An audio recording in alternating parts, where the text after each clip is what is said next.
Hello बच्चों। कैसे हो बेटा आप सब लोग? क्या हाल चाल है भाई? हमारे लक्ष्य 2.0 में सभी बच्चों के उम्मीद है सब लोग बढ़िया हैं।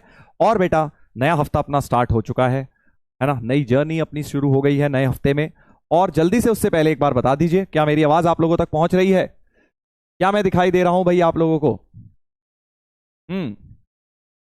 जल्दी बताइए, क्योंकि मुझे ऐसा लग रहा है कि मैं तुम्हें दिखाई नहीं दे रहा हूं। ऐसा है क्या? ऐसा है क्या? नमस्ते सर, नमस्ते बेटा, नमस्ते। नमस्ते। Yes sir, I think I am visible. ये लोग तो कह रहे हैं कि मैं विजिबल हूं। दिखाओ एक बार चैट, देखते हैं। हाँ, बहुत बढ़िया। एक बार चैट मुझे आप लोगों की दिखाई नहीं दे रही है। हाँ, फाइनली अब मुझे दिख गई है chat. Good evening, good evening भाई, गुड इवनिंग। कैसे हैं आप सब लोग? Good evening. क्या मैं आप दिखाई दे रहा हूं? जल्दी से बता दो। जी हाँ, क्या मैं अब आप लोगों को दिखाई दे रहा हूं?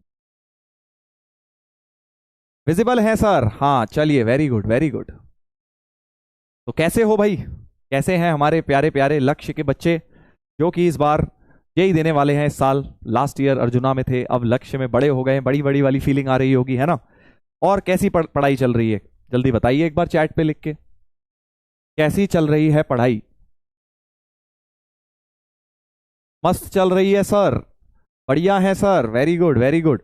तो भाई मस्त तो चल रही है। क्या होमवर्क करा? जल्दी से फिर से एक बार पोल कर लेते हैं।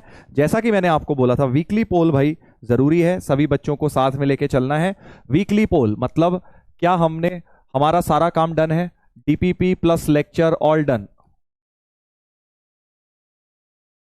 डीपीपी और लेक्चर सर दोनों हमने कर लिए हैं। बी पार्ट डीपीपी का बैकलॉग है सर, डीपीपी बैकलॉग है। लेक्चर तो खत्म हो चुके हैं, लेक्चर में हम सब में साथ हैं, बट डीपीपी का बैकलॉग है। सी ऑप्शन लेक्चर का ही बैकलॉग है, लेक्चर बैकलॉग। सर थोड़ा सा हम पीछे चल रहे हैं, पुरानी चीजें ट्वेल्थ की, हम ट्वेल्थ क्लास की बात कर रहा हूं। तो जल्दी एक बार बताएं, एक बार जल्दी से बताएं। हाँ सर, डीपीपी का बैकलॉग है, कोई दिक्कत नहीं है। बस सच सच बताओ एक बार, ताकि मुझे पता लगे। एक डीपीपी का भी बैकलॉग है, तब भी डीपीपी बैकलॉग लिखेंगे। जी हाँ।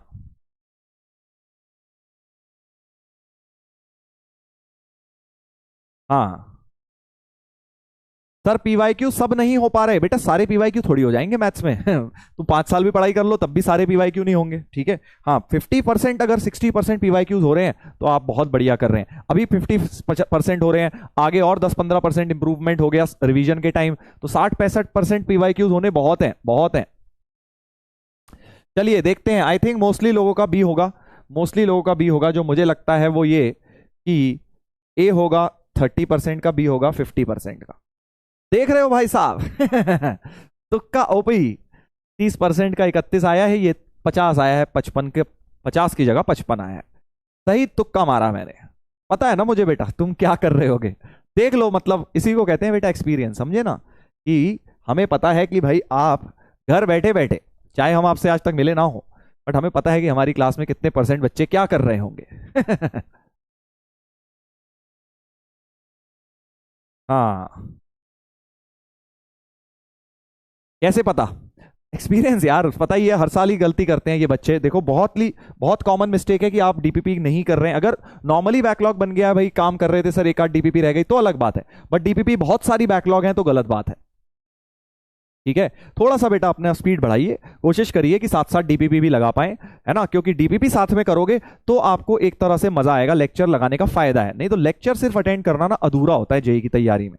हम लोग कई बार ऑनलाइन बैच में ये गलत फहमी में जीते हैं कि भाई लेक्चर अटेंड कर लिया, हो गया काम, सर ने जो बताना था हमने सुन लिया, हम सीख लिए। बट वो तो बेटा अभी शुरुआत है, वो फर्स्ट 1/3 ऑफ द पार्ट है, ठीक है। 1/3 पार्ट है कि आपने क्लास में सुना, अभी आपने सिर्फ 1/3 पार्ट किया है। 1/3 पार्ट है कि आपने घर में प्रैक्टिस करी, डीपीपी करे, पीवाईक्यूज करे। और फिर 1/3 पार्ट है कि टेस्ट दिए हमने और उस टेस्ट के अंदर हम मार्क्स ला पा रहे हैं। तो 3 अलग अलग आर्ट हैं।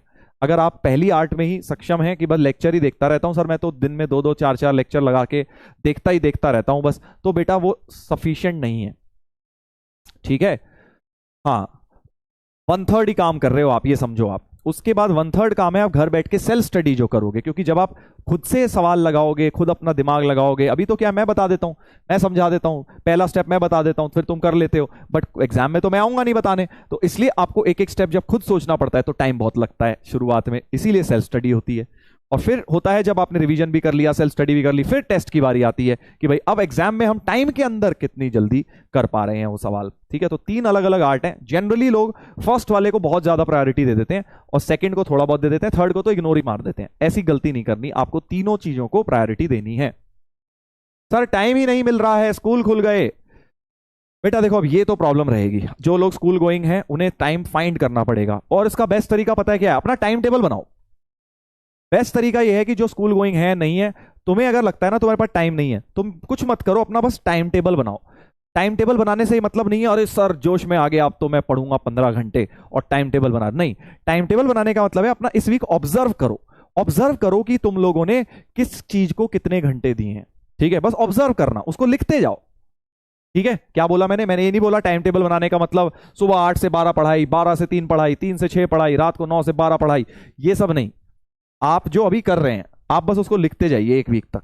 ठीक है, आज मंडे को मैं सुबह इतने बजे उठा, मैंने इतने घंटे इंस्टाग्राम पे बर्बाद करे, उसके बाद मैंने इतने घंटे मैथ्स पढ़ी, उतने घंटे फिजिक्स पढ़ी, उसके बाद मैंने 4 से 8 क्लासें लगाई, उसके बाद मैंने 2 घंटे ऐसे ही बर्बाद कर डाले, उसके बाद मैं 10 बजे पढ़ने बैठा। मतलब जो आपने करा वो आप एक हफ्ते तक बना के देखिए, एक हफ्ते जरा बना के देखना, तुम्हें खुद रियलाइज हो जाएगा तुम कितना समय वेस्ट करते हो। और फिर जो बोलते हैं ना सर टाइम नहीं मिलता, तब तुम्हें समझ आएगा टाइम कहां से निकालना है। ठीक है, तो सब लोग ये एक्सरसाइज करेंगे, एक वीक का टाइम बनाएंगे। सर आप बना दो, मैं तो बना ही दूंगा, बट पहले मैं चाहता हूं कि तुम ऑब्जर्व करो अपने टाइम को, टाइम टेबल उसके बाद बनेगा।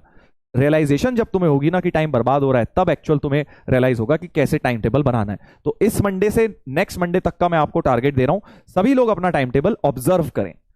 अब इसका ये मतलब नहीं है सर ने बोल दिया अब तो भाई साहब देखो मैं सुबह 9 से 12, 12 से 3, जैसे पढ़ जो अगर कर लो पढ़ाई तो लिख देना उतना, अच्छी बात है, अच्छी बात है। ठीक है, हाँ सर IR1 लाऊंगा, ले आइयो बेटा, मैं कब रोक रहा हूं तुझे। हाँ, बहुत अच्छी बात है। तो सब लोग अपना टाइम टेबल ऑब्जर्व करें, चाहे जो स्कूल गोइंग है नॉन स्कूल गोइंग है, और फिर एक हफ्ते बाद हम डिस्कस करेंगे उसमें कितना समय वेस्ट हो रहा है, कितना समय हम लोग वेस्ट कर रहे हैं और कहां हम इंप्रूवमेंट ला सकते हैं। ठीक है, चलिए चलिए, तो तब मैं तुम्हें बताऊंगा कि क्या आइडियल टाइम टेबल होना चाहिए। चलिए आगे बढ़ते हैं। तो आज का काम हमारा ये है कि हम बहुत ही इंटरेस्टिंग चीजें पढ़ने वाले हैं। मैट्रिसेस के अंदर symmetric skew symmetric last time start किया था, लास्ट टाइम शुरुआत की थी, है ना। हल्का फुल्का रिवीजन दूंगा अभी, और आज इसको डिटेल में हम लोग लेकर जाएंगे। और आज बहुत बहुत इंपॉर्टेंट टॉपिक पढ़ेंगे, एडजॉइंट ऑफ अ मैट्रिक्स। भैया जेई में आजकल हॉट फेवरेट हो रखा है एडजॉइंट, इतने सवाल पूछता है जेई इसके ऊपर, एडजॉइंट ऑफ अ मैट्रिक्स। तो बहुत ही ना स्कोरिंग चैप्टर है यार ये, अगर तुम इसको ढंग से सीख लोगे ना तो तुम्हारा काम बहुत आसान हो जाएगा। Matrices determinant, specially JEE Main, JEE advance में भी वैसे दोनों में स्कोरिंग है। जेई एडवांस में थोड़ा पीएनसी मिला के थोड़ा टफ करने की कोशिश करते हैं, बट जेई मेन में तो सीधा सीधा सवाल आते हैं, सीधा सीधा सवाल आते हैं। ठीक है, जी हाँ, चलिए चलिए, तो जल्दी से हम देखते हैं कुछ सवाल इसके। हाँ तो सॉरी, रिकैप पहले तो करेंगे। पिछली क्लास में मैंने आपको बताया था, पिछली क्लास में मैंने आपको क्या बताया था, मैंने आपको बताया था कि सिमेट्रिक मैट्रिसेस क्या होते हैं। सिमेट्रिक बताया था और स्क्यू सिमेट्रिक बताया था। स्क्यू सिमेट्रिक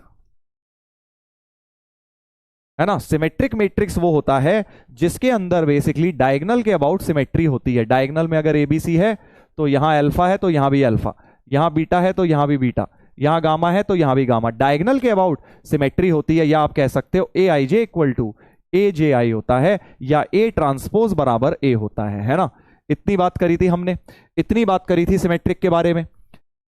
उसके बाद मैंने आपको स्क्यू सिमेट्रिक बताया था कि भाई डायगोनल में तो सबसे पहले जीरो होता है, स्क्यू सिमेट्रिक के डायगोनल में सारे एलिमेंट जीरो होते हैं। और अगर यहाँ ए है तो यहाँ माइनस है, यहाँ बी है तो यहाँ माइनस बी, यहाँ सी है तो यहाँ माइनस सी होता है। सो डायगोनल के अबाउट एंटी सिमेट्री होती है स्क्यू सिमेट्री में।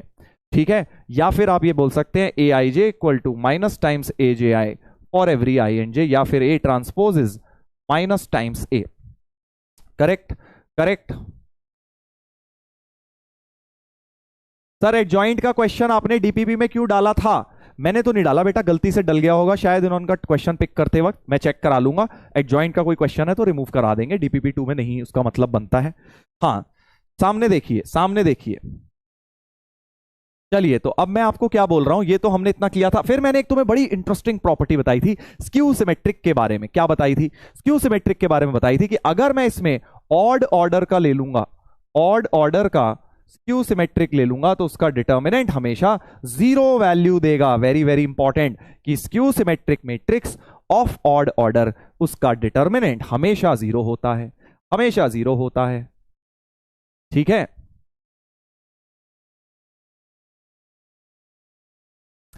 बहुत ही इंटरेस्टिंग प्रॉपर्टी होती है कि कोई भी 3x3 ले लो, 5x5 ले लो, 7x7, अगर ऑड ऑर्डर है और स्क्यू सिमेट्रिक है तो डिटर्मिनेंट वैल्यू जीरो आएगी। तुम इसको भी एक्सपैंड करके देख लो, जीरो ही आएगा हमेशा, हमेशा जीरो आता है। बहुत इंटरेस्टिंग प्रॉपर्टी। ठीक है, इतना हमने किया था। इसके बाद मैंने आपको प्रॉपर्टीज शुरू कराई थी, properties of determinant, sorry, properties of symmetric and skew symmetric, याद करो, शुरू कराई थी। और मैंने आपको ये 4 प्रॉपर्टीज करा दी थी।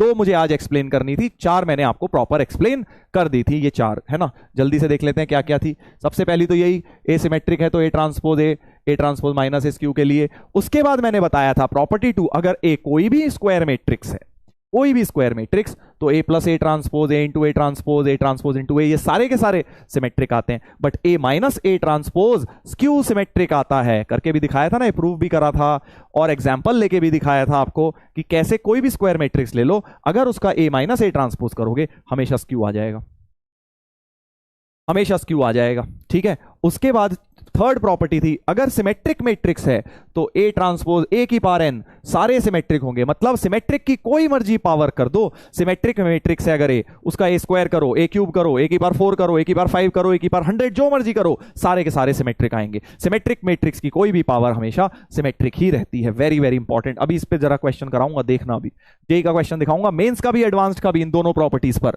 और अगली प्रॉपर्टी वेरी वेरी इंपॉर्टेंट कि अगर ए स्क्यू सिमेट्रिक है, ऊपर क्या था, सिमेट्रिक है तो जो मर्जी पावर करो सिमेट्रिक ही रहेगी। बट स्क्यू सिमेट्रिक में बड़ी जबरदस्त है भाई कि स्क्यू सिमेट्रिक में अगर मैं ए की पावर ऑड कर देता हूं तो वो स्क्यू ही रहता है।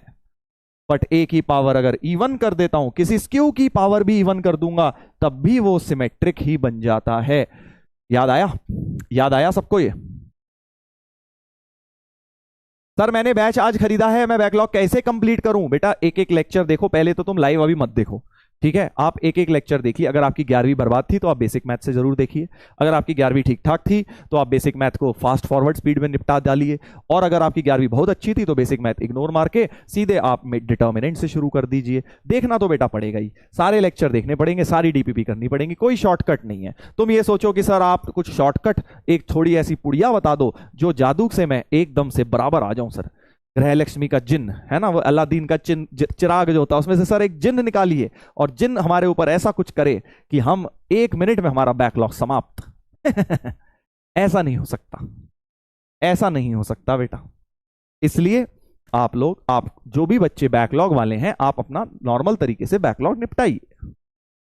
सर रिपीट फर्स्ट प्रॉपर्टी, बेटा रिपीट द प्रीवियस लेक्चर। अगर तुझे फर्स्ट प्रॉपर्टी तक याद नहीं है तो तू पिछला लेक्चर पहले रिपीट कर, ठीक है? ए सिमेट्रिक तो ए ट्रांसपोज ए होता है, इसमें क्या बता दिया? अभी तो लिखा था सिमेट्रिक के लिए ये होता है, स्क्यू के लिए ये होता है दोस्त? ये बता फर्स्ट प्रॉपर्टी क्या रिपीट करवा रहा है तू मुझसे? काश सर ऐसा हो जाता।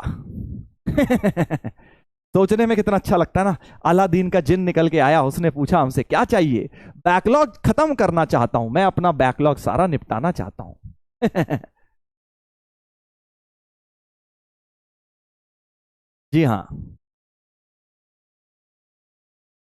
चलो बेटा आगे बढ़ते हैं। हाँ 4 प्रॉपर्टी हो गई थी, ये वाली 4 प्रॉपर्टी। चलो आगे बढ़ने से पहले थोड़ा ट्रू फॉल्स का खेल हो जाए। प्रॉपर्टी 5 मुझे याद है, इसको एक्सप्लेन करना था मुझे, अभी कर दूंगा, डोंट वरी। पहले जरा थोड़े ट्रू फॉल्स तो खेल लें, ट्रू एंड फॉल्स, देखते हैं कौन सही बताता है जल्दी से। कुछ लोग कह रहे थे ना सर ट्रू फॉल्स लाया करो, मजा आता है सर, मजा आता है। हाँ चलिए पहला ट्रू एंड फॉल्स तो वही करेंगे भाई। ये अपना थम्स अप मतलब ट्रू, ठीक है? हाँ, और ये अपना हो गया फॉल्स।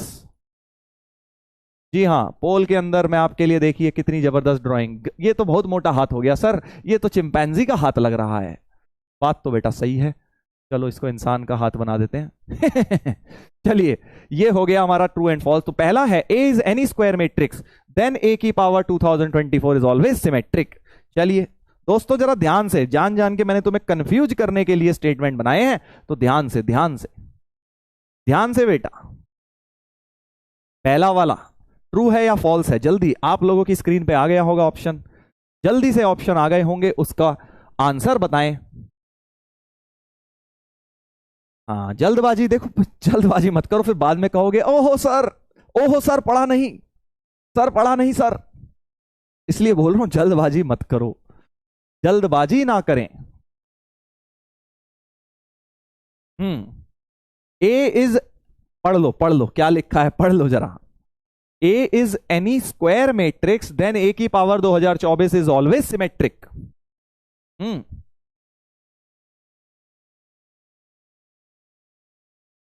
एक कह रहा है सर जादू का हाथ है क्या 4 उंगलियों वाला?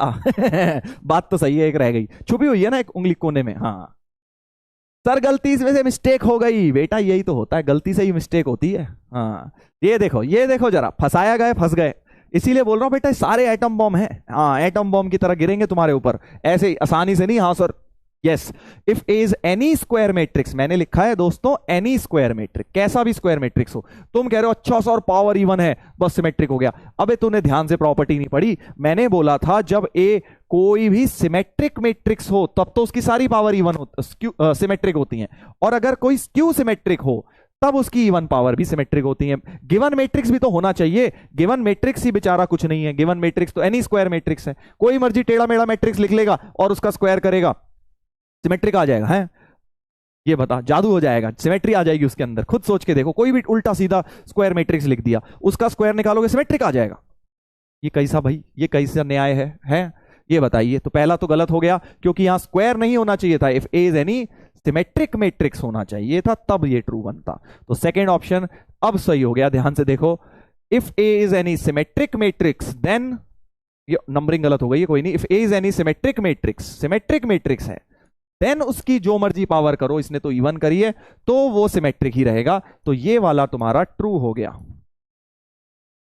ये फॉल्स हो गया था। भाई साहब फंस गए 69% लोग, हमारे प्यारे प्यारे लक्ष्य के बच्चे फंस गए हैं, हल्का सा फंसाया और फंस गए, इसीलिए तो लाया हूं true false. If A is any skew symmetric matrix then A की 2024 इज ऑलवेज स्क्यू सिमेट्रिक। अब के इस वाले का पोल स्टार्ट कर रहा हूं, ये तो तुम सब बहुत आराम से अब बता दोगे। अब नींद खुल गई सर, अब तो बता देंगे। ये जो के नंबर है, के वाला, इसका पोल शुरू किया गया है, जल्दी से बताएं। देखो देख रहे हो ना कितना सोचता हूं मैं तुम्हारे लिए। इधर देखो, इधर खाली भी इसीलिए रखा है ताकि तुम्हारे लिए तुम्हारा पोल आ जाए तो सामने तुम्हारा मिस ना हो, लिखा हुआ इधर ही दिखे, ठीक है? तो इसीलिए पीपीटी मैंने साइड बनाई है। चलो के वाला बताइए, के वाले का है पोल, पहले ही बता रहा हूं कि इसका मत समझ लियो, तो 2 हो गए हैं साथ साथ। के वाले का पोल चल रहा है।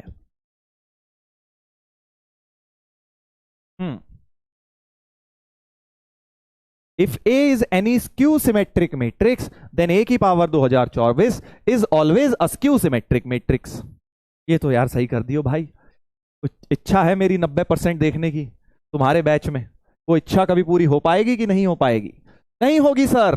46% ट्रू कह रहे हैं, महान व्यक्ति हैं। देखिए इन्हें सीधा सीधा बताया गया कि स्क्यू सिमेट्रिक है और उसकी पावर जब इवन कर दी जाए तब वो सिमेट्रिक बन जाता है। भाई अभी तो बताया था, मतलब पिछली क्लास में भी सर मैं सो रहा था सर, घर पे जाके भी मैं सोया 2 दिन, संडे भी मैं सोया सर, आज आपने रिवीजन कराया मैं तब भी सो रहा था। अभी बताया जब A is any skew symmetric matrix, उसकी ऑड पावर स्क्यू रहती है, उसकी इवन पावर क्या हो जाती है? सिमेट्रिक हो जाती है। भाई गड़बड़ कर दी ना, दिल तोड़ दिया बेटा। 46% यस कह रहे हैं।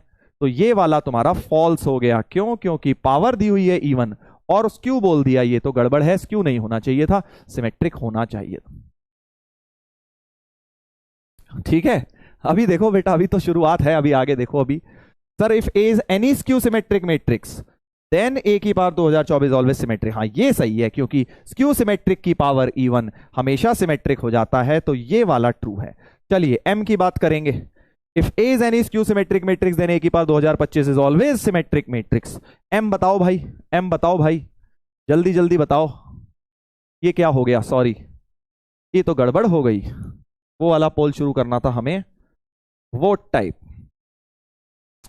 किसका पोल चल रहा है? एम वाले का। If A is any skew symmetric matrix then A की पावर 2025 इज ऑलवेज सिमेट्रिक। अब तो कर दे भाई, अब तो कर दे मेरे दोस्त, इच्छा पूरी कर दे मेरे प्यारे भाई, इच्छा पूरी कर दीजिए हमारी 90% पोल देखने की।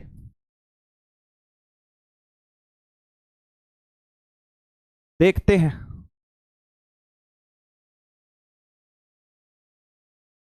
If A is any skew symmetric तो उसकी पावर 2025 दी हुई है, ऑड नंबर दिया हुआ है, ध्यान रखना 2025 एक ऑड नंबर होता है। तो A is any skew symmetric, उसकी पावर ऑड को बोला गया है सिमेट्रिक होगी।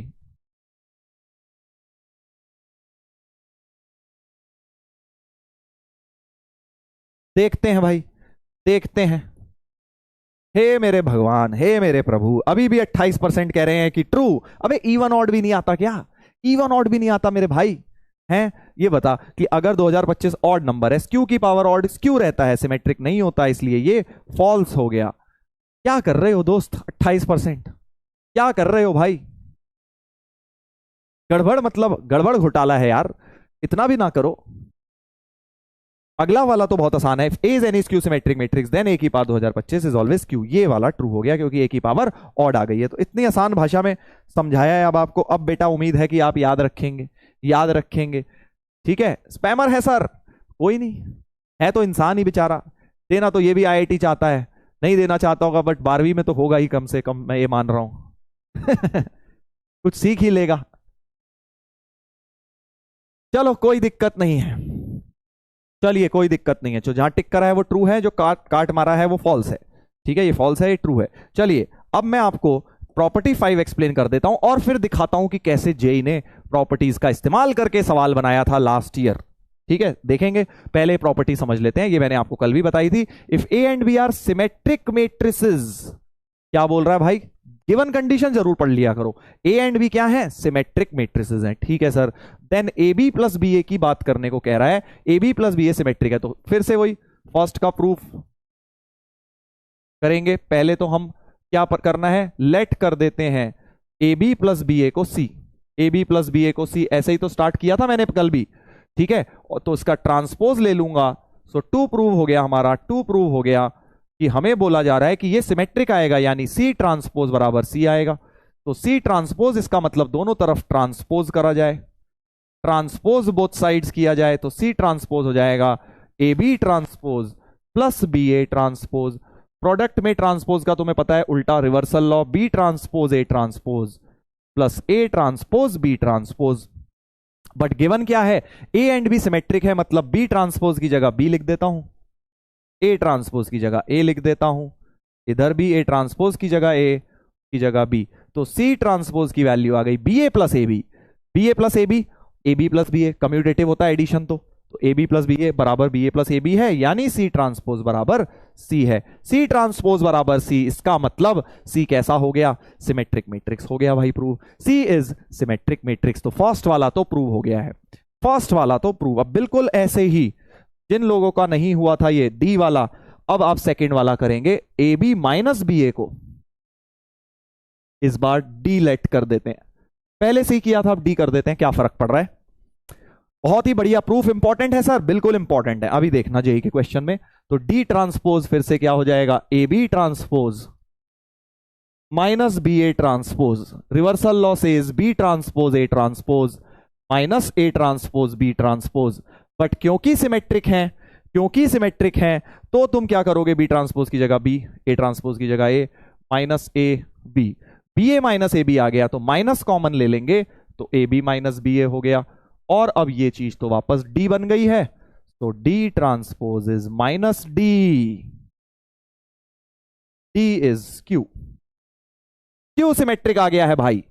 ठीक है, क्यू सिमेट्रिक आ गया। ऐसे प्रूफ खट से तुम्हें करने आने चाहिए इस तरह के क्वेश्चंस। तो समझ गए? होमवर्क में हो गया था सर प्रूव, आसान था। शाबाश बेटा, वेरी गुड, बहुत बढ़िया। जी हाँ sir, please tell should I write notes in class और after class which is better? बेटा देखो, थोड़ा थोड़ा अगर तुम्हें लगता है क्लास की स्पीड तुम्हारे लिए बहुत स्लो चल रही है, हो सकता है तुम तुम्हारी स्पीड बढ़िया हो, क्लास की स्पीड अगर तुम मैच कर पा रहे हो, बहुत आसान लग रही है, तो तुम थोड़े थोड़े नोट्स बनाते जाओ साथ साथ, टाइम वेस्ट मत करो। बट अगर तुम्हें लग रहा है यार क्लास में ही मैं बड़ी मुश्किल से समझ पा रहा हूँ, सर क्या क्या इतनी जल्दी जल्दी बता देते हैं, मेरी तो थोड़ी सी स्लो है स्पीड, तो आप घर के बाद आराम से क्लास के बाद बनाइए। प्रायोरिटी इसकी आपको पहले समझ आना चाहिए, समझ आना इज द मेन प्रायोरिटी, क्योंकि मैं अभी तुम्हारे साथ हूं, लाइव हूं मैं तुम्हारे साथ, तुम कुछ चाहो तो पूछ सकते हो, नोट्स तो तुम घर बैठ के भी बना सकते हो ना बेटा, जब मैं लाइव नहीं भी हूं तुम्हारे साथ। तो इसलिए प्रायोरिटी है सब समझ आना चाहिए, और अगर सब समझ भी आ रहा है फिर भी समय बच जा रहा है तो नोट्स भी बना ले भाई साथ में, कौन मना कर रहा है, 12th में आ गए हो तुम वैसे भी, ठीक है। हाँ, मजा आ रहा है सर, वेरी गुड बेटा, मजा आना चाहिए बस ऐसे ही पढ़ाई में, मुझे भी मजा आ रहा है तुम्हारी क्लासेस लेने में, सही बताऊं लास्ट ईयर वाला लक्ष्य 2.0 भी मैंने लिया था, बट इस साल सही बता रहा हूं मुझे और ज्यादा मजा आ रहा है। उसका कारण ये भी हो सकता है कि तुम में से काफी लोगों को मैंने 11वीं में भी पढ़ाया था, पिछले साल तो मैंने नहीं पढ़ाया था 11th में, तो ये भी एक कारण हो सकता है। बट मुझे ऐसा लग रहा है इस बार थोड़ा ज्यादा रिस्पॉन्सिव है बैच, ज्यादा आप लोग अच्छी तरह कर रहे हैं, मतलब थोड़ा सा स्पीड ज्यादा ले रखी है मैंने, ज्यादा अच्छी तरह आप लोग समझ पा रहे हैं, मैं ज्यादा क्वेश्चन करवा पा रहा हूं, ऐसा मुझे लग रहा है, ऐसा मुझे लग रहा है, ठीक है। हाँ, बस ऐसे ही मेहनत करते चलो, बस तुम मेहनत करते चलो बेटा, तुमने जैसा जैसा मैं बोल रहा हूं अगर बोल करते चले गए तो तुम्हें मैथ्स में चैंपियन बनने से कोई नहीं रोक सकता। जी हाँ, चलो बेटा, अब जल्दी से अगला अगला सवाल सब लोग कॉन्सेंट्रेट करेंगे, कॉन्सेंट्रेट करेंगे, कॉन्सेंट्रेट करेंगे बेटा। अगला सवाल आने वाला है जेई का, बहुत ही प्यारा क्वेश्चन जिसमें सारी प्रॉपर्टी का निचोड़ लग जाएगा, जो 5 प्रॉपर्टी बताई है ना, ये 4 और ये 5, ठीक है। चलिए ध्यान से देखेंगे, 2023 का क्वेश्चन पेपर जेई मेन का है। अब तुम बोलते हो ना सर मेंस के पीवाई क्यों क्या होते हैं, अभी देखना इसके बाद वाला देखना कितना सिमिलर क्वेश्चन एडवांस का उठा के जेई मेन ने पूछ लिया। तो एडवांस और मेंस में अब बहुत ज्यादा फर्क नहीं रह गया है, मैथ्स पॉइंट ऑफ व्यू से बता रहा हूं मैं तुम्हें, जैसे इस सवाल को देखते हैं अभी तुम समझ जाओगे।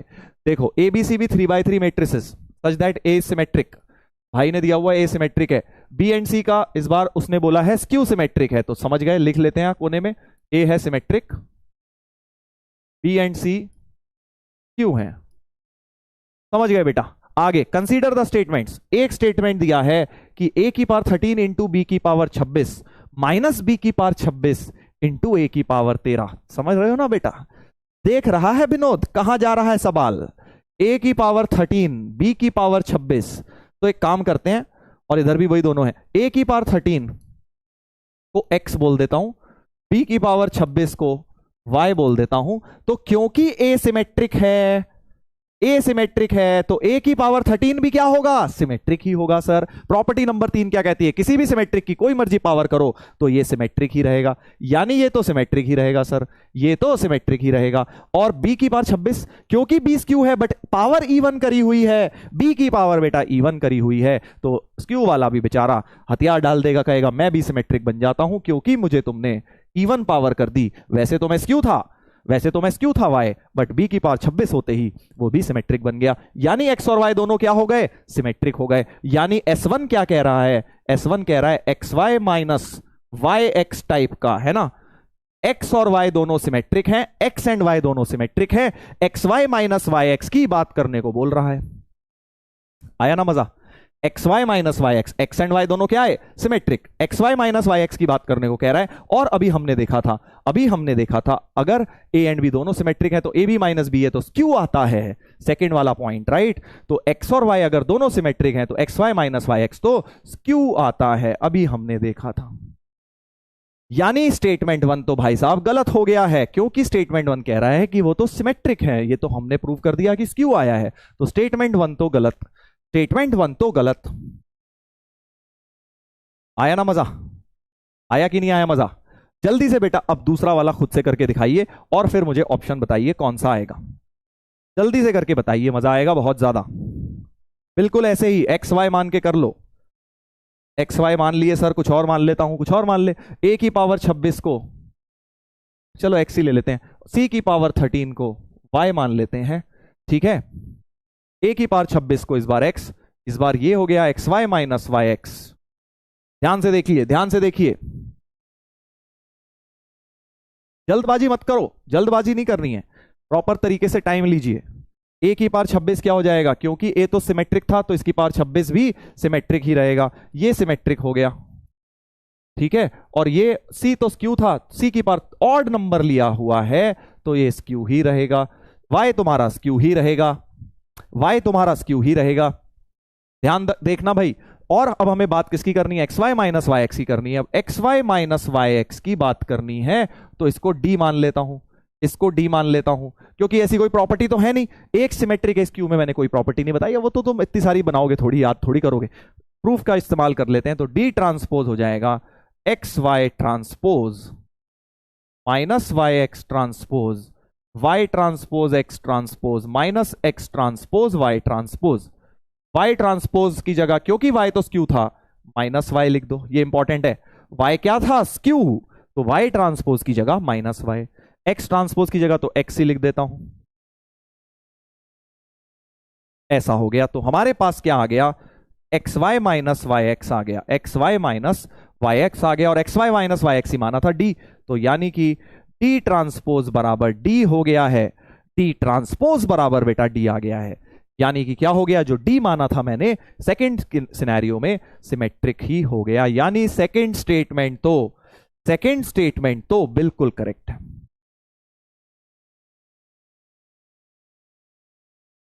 करेक्ट, तो यानी हमारा हो गया पहला स्टेटमेंट गलत, दूसरा स्टेटमेंट सही, यानी only S2 is true. A option होना चाहिए सवाल का बेटा ए ऑप्शन होना चाहिए, बिल्कुल सही। देख लो, गड़बड़ कर दी ना, गड़बड़ घोटाला कर दिया, जल्दबाजी में करते हो। मैंने देखा है तुम में से बहुत लोग जल्दबाजी करते हैं। जल्दबाजी मत करो बेटा, तुमने जो चीज सीख ली है एग्जाम में उसे टाइम लेके भी सही करना है बस। आती हुई चीज अगर गलत कराओगे तो कैसे सिलेक्शन होगा, ठीक है। पहले ही टफ है चीजें, पहले ही उसको आना बड़ा मुश्किल है, कॉन्सेप्ट सीखना बड़ा मुश्किल है, अप्लाई करना मुश्किल है, उसके बाद आप आती हुई चीज भी गलत कर देंगे अगर एग्जाम में। अभी गलती कर रहे हो कोई नहीं, धीरे धीरे इंप्रूव होंगी, बट देन जल्दबाजी मत करो। बहुत बच्चों को मैंने देखा है 12th में 11th में जल्दबाजी का शिकार रहते हैं, ठीक है। ये बोर्ड का एग्जाम नहीं है बेटा 3 घंटे में 100 नंबर का करना है, नहीं, तुमने यहां आराम से करना है, 50% 60% पेपर कर लिया बहुत है। हाँ, सही आ गया सर मेरा, very good sir. Second part repeat कर दो। देखो बेटा सेकंड पार्ट में क्या है ना, प्रूफ इस्तेमाल हो गया, तुमने पहले प्रूफ में तो ध्यान दिया नहीं, तुम्हें लगा प्रूफ इंपॉर्टेंट नहीं होते, तो पहले तो ए सिमेट्रिक था तो ए की पावर 26 भी सिमेट्रिक रहेगा, सी सिमेट्रिक नहीं था, सी तो स्क्यू था तो सी की पावर 13 भी स्क्यू रहेगा। तो एक्स और वाई ने मान लिया, ये एक्स और ये वाई, ये माइनस वाई एक्स, तो X Y minus Y X को डी मान लिया, जहां पे एक्स सिमेट्रिक है वाई स्क्यू है। फिर मैंने जैसे प्रूफ में किया था दोनों तरफ ट्रांसपोज ट्रांसपोज ट्रांसपोज खेला, और जहां पे एक्स था ट्रांसपोज उसकी जगह एक्स ही लिख दिया क्योंकि सिमेट्रिक है, तो एक्स ट्रांसपोज की जगह एक्स लिख दिया, एक्स ट्रांसपोज की जगह एक्स लिख दिया, और y ट्रांसपोज की जगह माइनस वाई लिख दिया क्योंकि y तो स्क्यू था, तो y ट्रांसपोज की जगह माइनस वाई, y ट्रांसपोज की जगह minus Y minus minus plus हो गए उधर, ठीक है। तो X Y minus Y X ही आ गया, ट्रांसपोज लेने के बाद X Y minus Y X यानी सेम आ गया, so D transpose equal to D, ठीक है। सर बोर्ड्स में भी इंपॉर्टेंट है क्या, बिल्कुल बेटा, बोर्ड में सीधे सीधे सवाल आया हुआ है, ये मैंने प्रॉपर्टी करके लिखवा दी, उसने पूछा हुआ है प्रूव करने को कि प्रूव करो कि ये सिमेट्रिक है, प्रूव करो ये स्क्यू है, सीधे सीधे सवाल आए हुए हैं, ठीक है। हाँ चलो, अब मैं तुम्हें एडवांस वाला क्वेश्चन दिखा दूं भाई, 2015 में एडवांस्ड में आया है, सिमिलर कॉन्सेप्ट पर प्रॉपर्टी पे, एक और बार आया था मुझे ऐसा याद आ रहा है, 2013 में भी आ चुका है सेम प्रॉपर्टीज पर।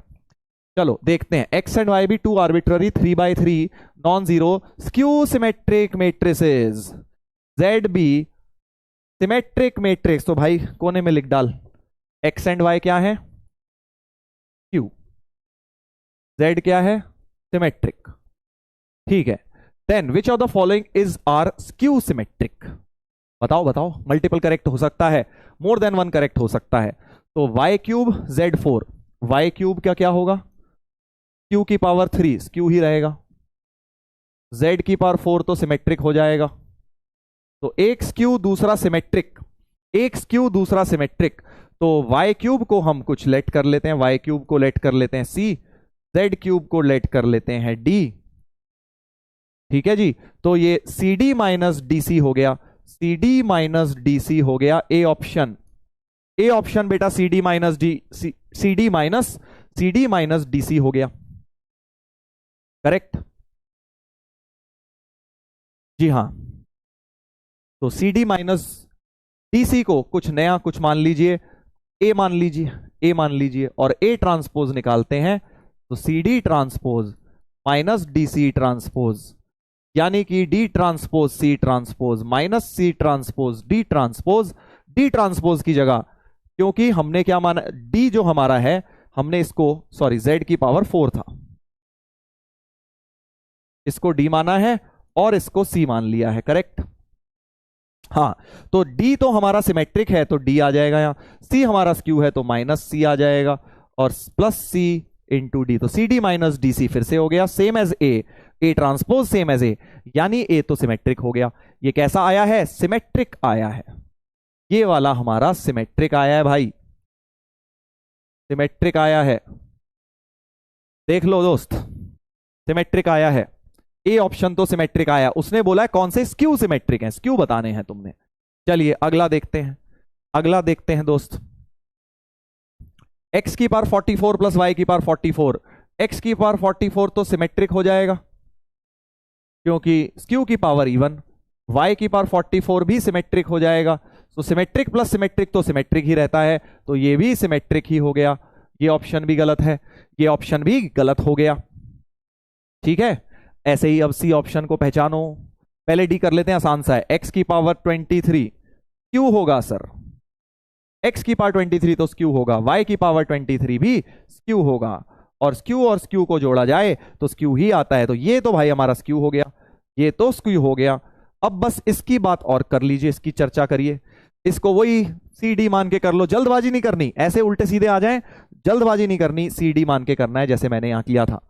चलो फिर से करते हैं, x की पावर 4 चाहिए, x की पावर 4 सिमेट्रिक हो जाएगा, x की पावर 4 क्या हो जाएगा, सिमेट्रिक हो जाएगा सर, और z की पावर 3, z की पावर 3, z तो सिमेट्रिक था, सिमेट्रिक की कोई भी पावर सिमेट्रिक ही रहेगी, यानी तुम्हारा c और d दोनों ही सिमेट्रिक हैं, और ये पूछा गया है C D minus D C, C D minus D C, तो ये तो प्रॉपर्टी में लर्न कर लो, देखो कि अगर दोनों सिमेट्रिक हैं, अगर दोनों सिमेट्रिक हैं तो C D minus A B minus B A skew आ जाता है, तो दोनों सिमेट्रिक के केस में लर्न कर लो बस एक, दोनों सिमेट्रिक होते हैं तो C D minus D C skew आ जाता है। बाकी करना चाहो तो ऐसे भी कर सकते हो, ऐसे भी कर सकते हो भाई, मैंने लर्न करा हुआ है, तो ये भी स्क्यू आ गया। सी और डी हमारे करेक्ट ऑप्शंस हो गए, सी एंड डी बेटा हमारे करेक्ट ऑप्शंस हो गए। आया ना मजा, मल्टीपल करेक्ट क्वेश्चन। खुद देखो यार, क्या ये बहुत मुश्किल क्वेश्चन है, तुम सोचते हो ना यार एडवांस के क्वेश्चन लोग कैसे करते हैं, उन्हें सब याद होती हैं चीजें, जो प्रॉपर्टीज क्लास में बताई गई हैं वो लर्न होती हैं, आप भी वो सब चीजें लर्न करिए, अब ट्रिक्स ये याद रखिए। अब तुम बोलोगे सर हम नोट्स तो नहीं बनाएंगे, तो ट्रिक्स कैसे लर्न होंगी ये बताना, एग्जाम में जाके खुद सोचोगे, इतना इतना नहीं सोच पाओगे ना, इसीलिए ये सब ट्रिक्स आपको लर्न होनी चाहिए, और वो तभी लर्न होंगी जब बार बार नोट्स से बना बना के उसको रिवाइज करोगे।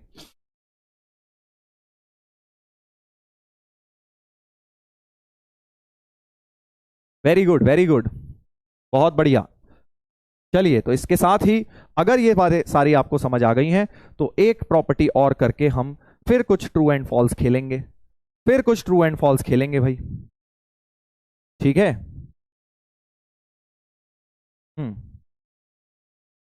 चलो एक प्रॉपर्टी और बता देता हूं, प्रॉपर्टी नंबर 6, प्रॉपर्टी नंबर 6 जो कि बोर्ड्स पॉइंट ऑफ व्यू से भी बड़ी इंपॉर्टेंट है, प्रॉपर्टी नंबर 6 बोर्ड्स में भी बड़ी इंपॉर्टेंट है, जेई में तो आता ही है, इस पे क्वेश्चन आया हुआ है जेई में भी, और बोर्ड्स में भी बहुत ज्यादा आता है। क्या है प्रॉपर्टी, देखो, every square matrix can be uniquely expressed as, every square matrix, हर स्क्वायर मैट्रिक्स को हम एक्सप्रेस कर सकते हैं as sum of a symmetric matrix and skew symmetric matrix. क्या मतलब है सर, इतनी अंग्रेजी नहीं आती हमें, इतनी अंग्रेजी नहीं आती सर, कोई बात नहीं, हम बताएंगे तुम्हें। कोई भी अगर स्क्वायर मैट्रिक्स है तो उसे हम a प्लस बी फॉर्म में लिख सकते हैं, जहां पे a एक सिमेट्रिक होगा, तो मान लीजिए आप किसी भी x मैट्रिक्स की बात कर रहे हैं, उसे a प्लस बी फॉर्म में लिख सकते हैं, जहां पे a जो है वो सिमेट्रिक मैट्रिक्स होगा और b जो है स्क्यू सिमेट्रिक मैट्रिक्स होगा। Every square matrix can be expressed as sum of symmetric and skew symmetric matrix. कैसे सर, ऐसे कैसे कर लेंगे, अभी बताता हूं, अभी बताता हूं। देखो किसी भी मैट्रिक्स x को मैं x plus X transpose by 2 plus x minus X transpose by 2 तो लिख ही सकता हूं ना, क्योंकि भाई X transpose by two X transpose by two cut जाएंगे, X by two plus X by two, X बराबर एक्स। तो ये इक्वेशन तो ऑलवेज वैलिड है, ध्यान से देखो, ये इक्वेशन तो ऑलवेज वैलिड है ना, अगर देखा जाए तो एक्स इक्वल टू एक्स ही लिखा हुआ है, तो मैंने एक्स को इस तरह से लिख दिया। अब याद करो, एक्स प्लस एक्स ट्रांसपोज तो हमेशा सिमेट्रिक होता है। सर नहीं याद आ रहा मेरे बेटे, फर्स्ट सेकंड प्रॉपर्टी को याद करो कि ए जैसा भी मैट्रिक्स हो, ए प्लस ए ट्रांसपोज हमेशा क्या आता है, सिमेट्रिक। तो बाय टू भी कर दोगे तब भी सिमेट्रिक ही रहेगा भाई, हर एक एलिमेंट को बाय टू कर दिया सिमेट्रिक में, तो सिमेट्री तो रहेगी ना अभी भी। Similarly A minus A transpose क्यों रहता है, तो यही फंडा यूज करके मैं बोल सकता हूं कि ये वाला सिमेट्रिक रहेगा और ये वाला स्क्यू सिमेट्रिक रहेगा, ये सिमेट्रिक और ये स्क्यू सिमेट्रिक। तो किसी भी मैट्रिक्स एस एक्स को हम इस तरह से रिप्रेजेंट कर सकते हैं, sum of symmetric and skew symmetric. ये वाला सिमेट्रिक पार्ट हो गया और ये स्क्यू सिमेट्रिक पार्ट हो गया। वेरी वेरी इंपॉर्टेंट, ध्यान रखना। सर कैसे एक क्वेश्चन बनेगा, देख बोर्ड्स में तो ऐसे बन जाएगा, पहले बोर्ड्स का दिखा देता हूं, फिर उसके बाद जेई का भी दिखा देता हूं। जैसे चलो मैं ऐसे ही ले लेता हूं खुद ही, मान लीजिए कोई भी एक मैट्रिक्स उठा लो, ए मैट्रिक्स ले लिया 2 3 5 1, कुछ भी लिख लिया यार जो अच्छा लगा, तुम लिख लो, कोई स्क्वायर में जो मर्जी लिख लो। तो इसको एक्सप्रेस करना है, express as sum of symmetric and skew symmetric matrix. ठीक है जी, express as sum of symmetric and skew symmetric matrix. चलिए तो पहला काम करेंगे, आप इसका ट्रांसपोज निकालेंगे। ट्रांसपोज हो गया 2 3 5 1, उसके बाद आप ए प्लस ए ट्रांसपोज करेंगे, ए प्लस ए ट्रांसपोज दोनों को जोड़ दो, 4 5 3 8 5 3 8 और एक 2 और बाय 2 कर दो इसका, तो A plus A transpose by 2 हो जाएगा 2 4 4 1। तो ये सिमेट्रिक आ गया, देख पा रहे हो, ये सिमेट्रिक आ गया। सर प्रॉपर्टी 6 समझ नहीं आई, मेरे भाई सुन ले तभी तो समझ आएगी, एग्जाम्पल से समझेगा समझ आ जाएगा, ध्यान दे ले बस। अब इन दोनों को सबट्रैक्ट कर लो, जो मैंने पहले ए और बी को बेटा ऐड किया था, अब आप ए और ए ट्रांसपोज को सबट्रैक्ट कर लीजिए।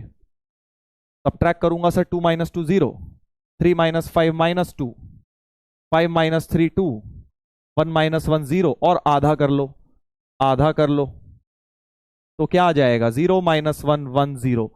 ठीक है, तो मैं ये बोल रहा हूं इस मैट्रिक्स को दिस प्लस दिस लिख सकते हो, देख लो इन दोनों को जोड़ोगे यही बन जाएगा, और उसमें से ये सिमेट्रिक आ गया, ये भाई हमारा सिमेट्रिक आ गया, देखो ये सिमेट्रिक है और ये स्क्यू सिमेट्रिक है, देख लो इसमें डायगोनल के अबाउट सिमेट्री है और इसमें डायगोनल 0 और डायगोनल के अबाउट एंटी सिमेट्री है, और इन दोनों का सम मिला के वापस सेम बन रहा है।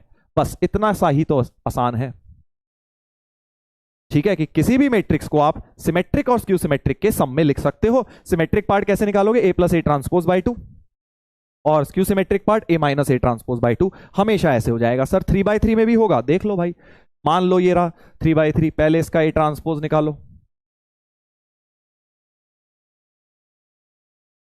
फिर दोनों को जोड़ो और फिर दोनों को घटाओ, बस यही करना है तुम्हें, एडिशन सब्ट्रैक्शन है चैप्टर बस।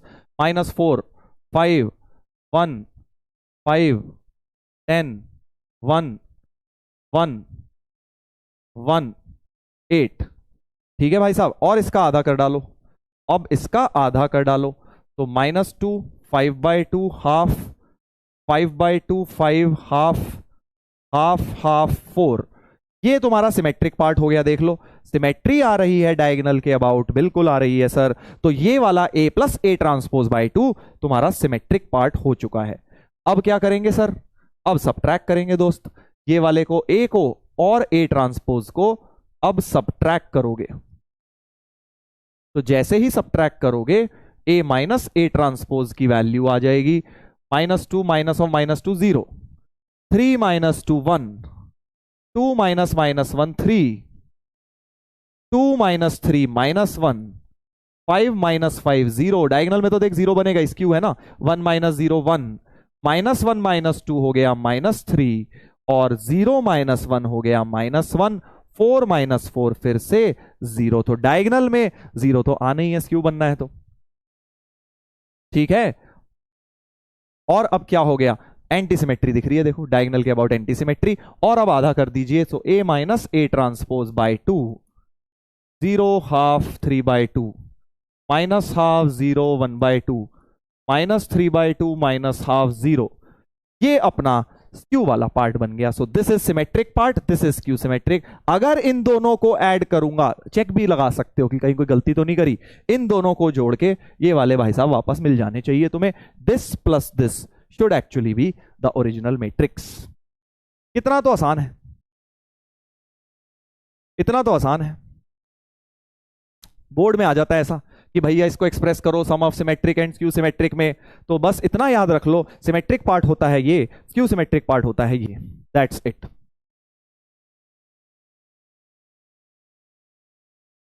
सर ऐड करने पे 2x आ रहा है। अरे भाई तूने हाफ नहीं किया, फिर हाफ इसीलिए तो करा है ताकि a/2 बच के a बन जाए। ठीक है, तुम 2/2 करना भूल गए हो, तुमने इसको और इसको जोड़ दिया, किसको किसको, इसको और इसको ऐड करोगे तो 2a तो आएगा ही ना दोस्त, a और a बच जाएगा। तो a बनाने के लिए हमने हाफ हाफ भी किया है दोनों को, फिर ऐड किया है।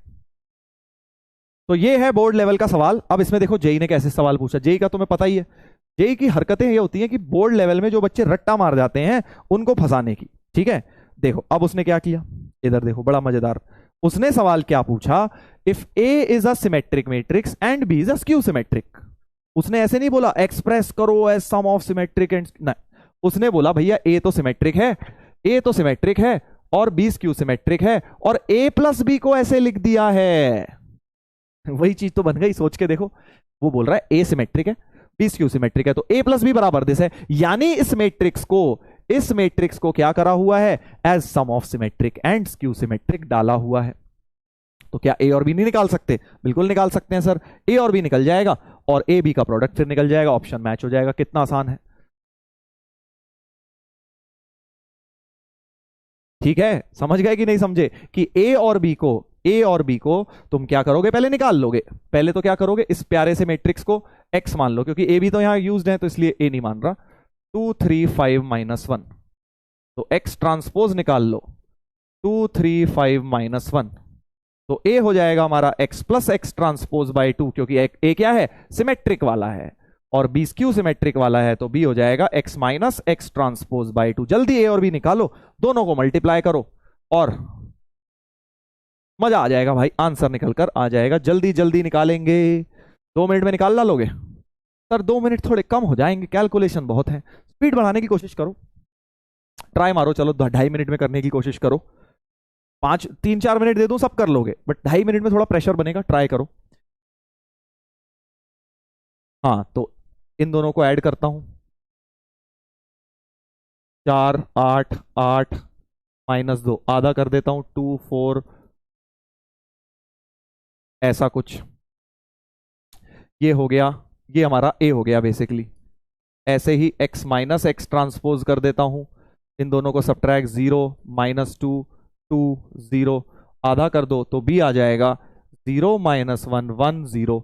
तो बस अब a और b को मल्टीप्लाई करना है, इन दोनों को मल्टीप्लाई करना है, 2 4 4 -1 इंटू 0 -1 1 0, 0 -1 1 0, मल्टीप्लीकेशन क्रिएट कर लीजिए ए बी। तो first row first column 2 into 0 + 4, first row second column -2, second first -1, second second -4। देख लो भाई, मैंने तो बहुत जल्दी निपटा दिया, मैंने तो भाई बहुत जल्दी निपटा दिया, तुम अपना देख लो, बाद में मत कहना कि सर आप तो कर नहीं पाए 2.5 मिनट में, हमें 2.5 मिनट दे रहे हो, मैंने तो बेटा 1.5 में निपटा डाला, आई थिंक सो, उससे भी कम में निपटा दिया है, हाफ वीक से भी कम टाइम लगा है। तो ये स्पीड तुम्हें चाहिए बेटा एग्जाम में, मैंने तुम्हें ऐसे करके दिखाया जैसे मैं एग्जाम में करता, ठीक है ना, एग्जाम में तुम्हें ये स्पीड चाहिए, और वो तभी बनेगी जब प्रेशर डाल के अपने ऊपर काम करोगे। आराम आराम से कर रहे हो, लेट के आराम से, अरे धीरे धीरे पेन चल रहा है सर, आधी हम निंद्रा में हैं, आधे हम लेटे हुए हैं विष्णु जी की तरह, हाँ, और बिल्कुल सपने देख रहे हैं अप्सराओं के, और फिर सर धीरे धीरे पेन चला रहे हैं, तो नहीं होगा बेटा। हाँ डीपीपी में था सर, हाँ बेटा मैं ही बनाता हूँ डीपीपी, मेरे को पता है, मैंने डाला था, पिछली डीपीपी में डाला था, बिल्कुल सही।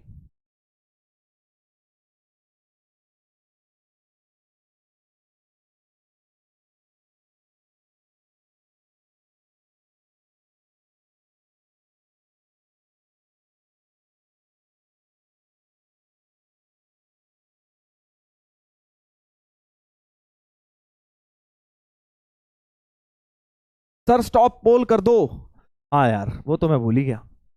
चलो कोई दिक्कत नहीं है। तो आंसर हमारा आ चुका है, सी ऑप्शन आ गया है। Very good. आधे लोगों ने चीटिंग करी है वैसे तो, खैर, बट चलो कोई नहीं। जिसने खुद से निकाला, वेरी गुड बेटा। चलो भाई, तो अब इस पूरी चीज को जरा समराइज करेंगे कुछ ट्रू एंड फॉल्स से। ये जो प्रॉपर्टीज पढ़ी हैं हमने सिमेट्रिक एंड स्क्यू सिमेट्रिक की, जरा देखते हैं अब कितनी हमारे प्यारे प्यारे लक्ष्य के बच्चों को समझ आई है, कौन कौन स्पैमर कैटेगरी में रह गया है। ठीक है, इन ट्रू फॉल्स के साथ इन्हें समराइज करेंगे। चलिए, अ symmetric matrix is always a square matrix. पहला, ध्यान से पढ़ना है, जल्दबाजी नहीं करनी है। ट्रू फॉल्स के सवाल हैं, फिर से वही। ट्रू मतलब अंगूठा ऊपर, फॉल्स मतलब अंगूठा नीचे।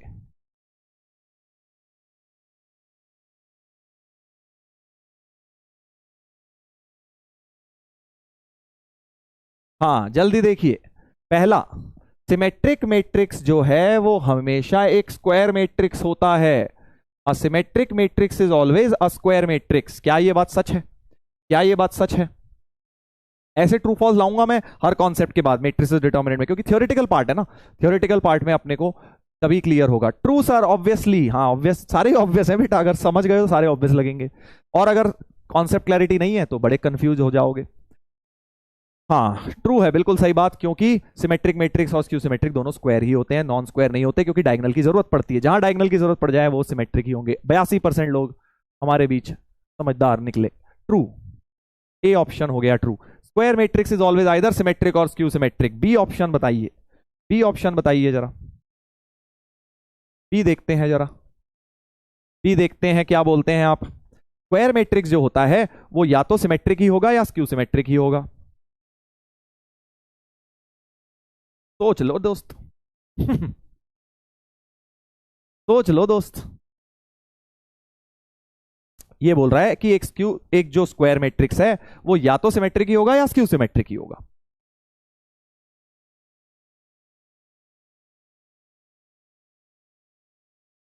मुझे लग रहा है इस वाले में काफी फंसेंगे। काफी फंसने वाले हैं इस वाले में। सर यही तो दो पढ़ाए हैं सर आपने, आपने कोई तीसरा तो पढ़ाया नहीं सर, तो बस यही दो होंगे। हमें बचपन में सिखाया गया था या तो इवन नंबर होते हैं या ऑड नंबर होते हैं, तो बस दो ही होते हैं सर। तो इसका मतलब अगर सिमेट्रिक और स्क्यू सिमेट्रिक सिखाया है तो यही दो होंगे सर। मेरे दोस्त, जरूरी नहीं है। सिमेट्रिक में होती है इसके अबाउट सिमेट्री, स्क्यू सिमेट्री में होती है एंटी सिमेट्री। तो भाई कुछ और लिख दिया, 2 3 5 7 9 0 1 3 2, देखो कोई सिमेट्री नहीं है, कोई स्क्यू सिमेट्री नहीं है। So this is clearly an example of a matrix which is neither symmetric nor skew symmetric. तो ऐसे भी बहुत हजारों करोड़ों लाखों स्क्वायर मैट्रिसेस होंगे जो कि सिमेट्रिक या स्क्यू सिमेट्रिक नहीं होंगे। तो ये हो गया फॉल्स, बी वाला हमारा फॉल्स होना चाहिए। देखो भाई, फंस गए ना, फंस गए सर हम। See, the determinant of a skew symmetric matrix is always zero. जल्दी जल्दी देखते हैं, देखते हैं।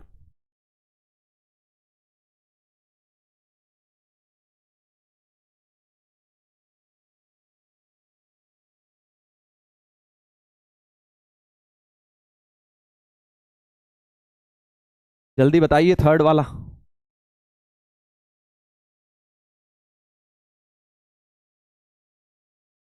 कुछ नहीं बोलूंगा मैं, वरना तुम कहोगे सर आप हमें फंसा रहे हो। मैं कुछ नहीं कह रहा दोस्त, मैं तो बस कह रहा हूं कि थर्ड वाला बता दो। Determinant of a skew symmetric matrix is always zero. क्या स्क्यू सिमेट्रिक का डिटर्मिनेंट? चैट पे एक बड़ा अच्छा मैसेज आया, चैट पे मैसेज आया, यार सब लोग फॉल्स क्यों लिख रहे हैं चैट में, मेरे को तो ट्रू लग रहा है, ये क्या गड़बड़ है, क्या करूं अब मैं, असमंजस की स्थिति में फंस गया हूं। सब फॉल्स लिख रहे हैं, मेरे को ट्रू लग रहा है, करूं क्या? तो भाई साहब, फॉल्स ही है इसका उत्तर, फॉल्स ही है इसका उत्तर। 48% गलत हो गए। Determinant of a skew symmetric matrix is always zero बोलना गलत हो जाएगा, क्योंकि मैंने तुम्हें बताया था बेटा ऑड ऑर्डर जरूरी है। अगला स्टेटमेंट सही है, determinant of skew symmetric matrix of odd order. Odd order वाला कौन लिखेगा बेटा? 3 by 3, 5 by 5, भूल गए, भूल गए। ऑड ऑर्डर होगा तभी डिटर्मिनेंट हमेशा जीरो आएगा। फंस गए सर, फंसाने के तो काम है। ई, ई वाले में देखते हैं क्या कहते हैं आप लोग। ई का पोल स्टार्ट कर रहे हैं, ई का पोल स्टार्ट कर रहे हैं। चलिए, ई का पोल स्टार्ट हो गया है। Every matrix can be expressed as sum of symmetric and skew symmetric matrix.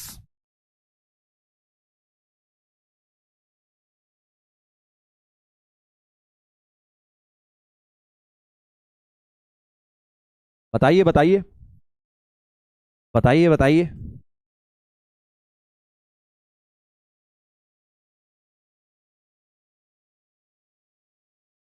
ई का बताएंगे, every matrix can be expressed as sum of symmetric and a skew symmetric matrix.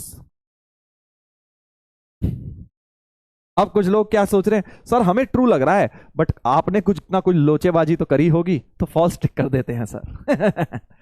ऐसे मत सोचना। हाँ बिल्कुल बिल्कुल, ई पार्ट जो है वो फॉल्स है, बिल्कुल फॉल्स है। फिर से 44% फंस गए, क्यों सर? अभी तो आपने बताया था बेटा जी, मैंने ये बताया था एवरी स्क्वायर मैट्रिक्स को कर सकते हैं, समझे ना? हम एवरी स्क्वायर मैट्रिक्स को कर सकते हैं, तो एफ वाला करेक्ट है। एवरी मैट्रिक्स बोलना गलत हो जाएगा, क्योंकि अगर आप एवरी मैट्रिक्स कह रहे हो तो मैं कहूंगा ले भाई इसको करके दिखाइए जरा, करके दिखाइए जरा इसको। तो गलत हो जाएगा, है ना? स्टेटमेंट गलत हो जाएगा, क्योंकि हम इसको कर ही नहीं पाएंगे as a sum of symmetric and skew symmetric, क्योंकि ये स्क्वायर मैट्रिक्स है ही नहीं। सिमेट्रिक्स क्यू सिमेट्रिक बनाने के लिए स्क्वायर होना तो जरूरी था, यानी कि करेक्ट स्टेटमेंट एफ हो जाता, एवरी स्क्वायर मैट्रिक्स। तो ई फॉल्स है, एफ ट्रू है। ई फॉल्स है, एफ ट्रू है भाई। सर इस बार आपने सीक्वेंस तोड़ दिया, वो तो तोड़ेंगे ही बेटा, तुम्हें क्या लग रहा है हर बार true false true false true false चलेगा? पिछली बार चला था तो हर चीज सोची समझी हुई बेटा, तुम्हारे लिए जाल बिछाया गया, इसलिए बिल्कुल ना सोचें कि एक ही चीज करके हम सर को बेवकूफ बना देंगे। If A is any square matrix then determinant of the matrix. हाँ ये बढ़िया है भाई, ए बढ़िया है, ई बढ़िया है भाई। अगला वाला देखते हैं, ये वाला जी वाले की बात करेंगे। If A is any square matrix then determinant of the matrix this is always zero. सोचो भाई, सोचो जरा, सोचो जरा।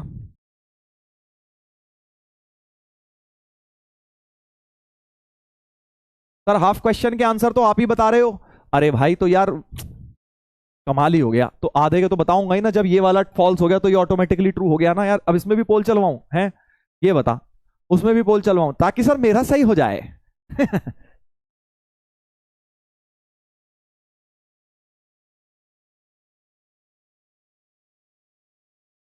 ध्यान से पढ़ेंगे। If A is any square matrix then determinant of the matrix A minus A transpose की पावर 2025 इज ऑलवेज जीरो। अब ध्यान से सुनो, यहां गलती होंगी बहुत लोगों की, देखते हैं क्या कह रहे हैं। फिर से फंस गए फंस गए फंस गए फंस गए। इधर देखो भाई, जाल बिछाया और फंस गए। ए इज एनी स्क्वायर मैट्रिक्स, तो ए माइनस ए ट्रांसपोज क्या होता है? ए माइनस ए ट्रांसपोज तो आज बताया था स्क्यू होता है सर, क्योंकि अगर ए कोई भी स्क्वायर मैट्रिक्स है तो A minus A transpose property 2 याद करो। Property number 2 says A minus A transpose हमेशा स्क्यू होता है। उसकी पावर क्या करी हुई है सर? 2025 करी हुई है, तो इसकी पावर 2025 करते ही ऑड पावर करी है। स्क्यू की ऑड पावर करने पर स्क्यू ही रहेगा, स्क्यू की पावर ऑड करने पे स्क्यू ही रहेगा। और स्क्यू का डिटर्मिनेंट वैल्यू पूछा हुआ है। इसका क्या पूछा है? डिटर्मिनेंट वैल्यू पूछा है। सर फिर तो स्क्यू का तो डिटर्मिनेंट जीरो ही होता है। डिटर्मिनेंट वैल्यू सर जीरो ही तो होता है सर, फिर काहे को फॉल्स कह रहे हो? फॉल्स है गुरुजी, फॉल्स है, फॉल्स है। क्यों? क्योंकि ऑर्डर नहीं दिया ना, ऑड ऑर्डर होता तब डिटर्मिनेंट जीरो। फिर से वहीं फंस गए, देखो फिर से वहीं फंस गए डी वाले पार्ट में, कि skew symmetric matrix of odd order, उसी का डिटर्मिनेंट वैल्यू जीरो बोल सकते हैं हम हमेशा। ठीक है, तो हम इसका ऑलवेज जीरो नहीं बोल सकते, ऑलवेज जीरो नहीं बोल सकते, इसलिए जी ऑप्शन हो गया गलत। सिमिलरली एच को देखो, 9x9 मैट्रिक्स दे दिया, 9x9 मतलब ऑर्डर ऑड दिया हुआ है, 9 तो ऑड नंबर है। और अब इसका डिटर्मिनेंट पूछेंगे, अब ये ट्रू हो जाएगा, क्योंकि ऑड ऑर्डर स्क्यू सिमेट्रिक का डिटर्मिनेंट जीरो आएगा। बिल्कुल सही बात है, एच वाला स्टेटमेंट ट्रू हो गया। जी हाँ, चालाक ब्रो, वेरी चालाक। बेटा जिस कक्षा में तुम पढ़ रहे हो उसे हम पढ़ा रहे हैं, वो भी आज से नहीं, बहुत सालों से, जब शायद तुम नर्सरी में थे या उससे पहले से, तब से।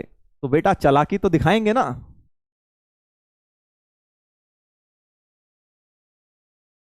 इसलिए इससे बट थोड़ा सा ये है कि अब तुम्हें कॉन्सेप्ट अच्छी तरह क्लियर हो गए होंगे, आई एम श्योर। जिन्होंने गलतियां भी करी हैं उनको भी।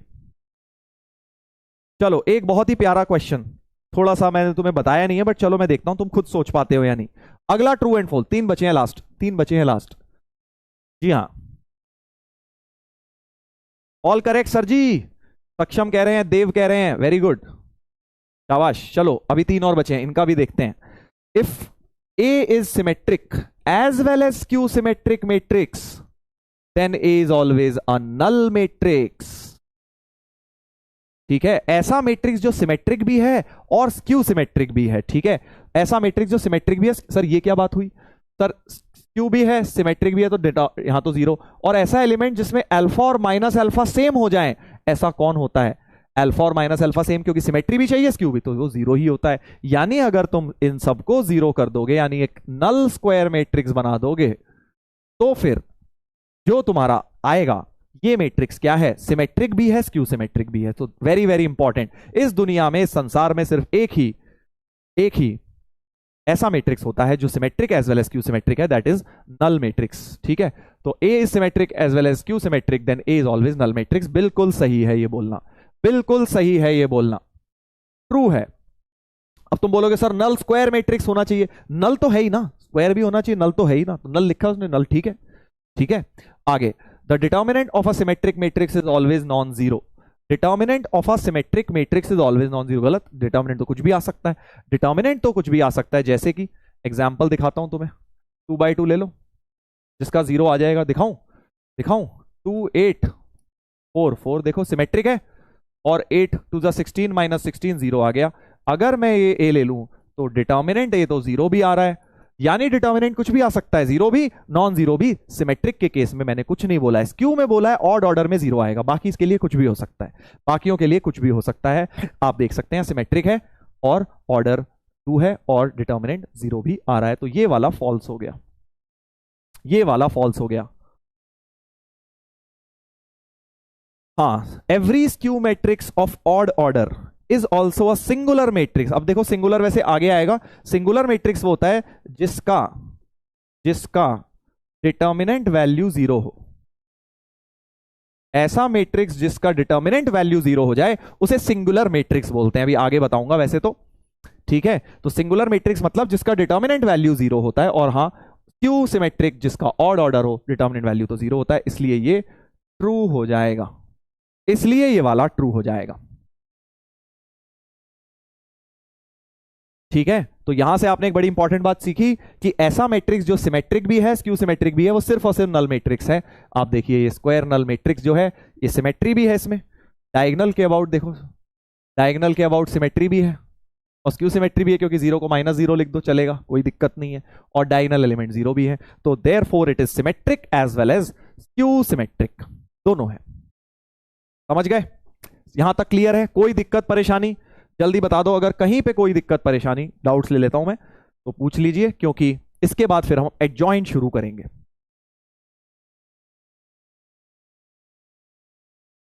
भाई ये कौन है भाई? हर्ष, क्या हो गया बेटा? अर्नव क्लास में है कि सो रहा है? ये कौन है अर्नव बेटा?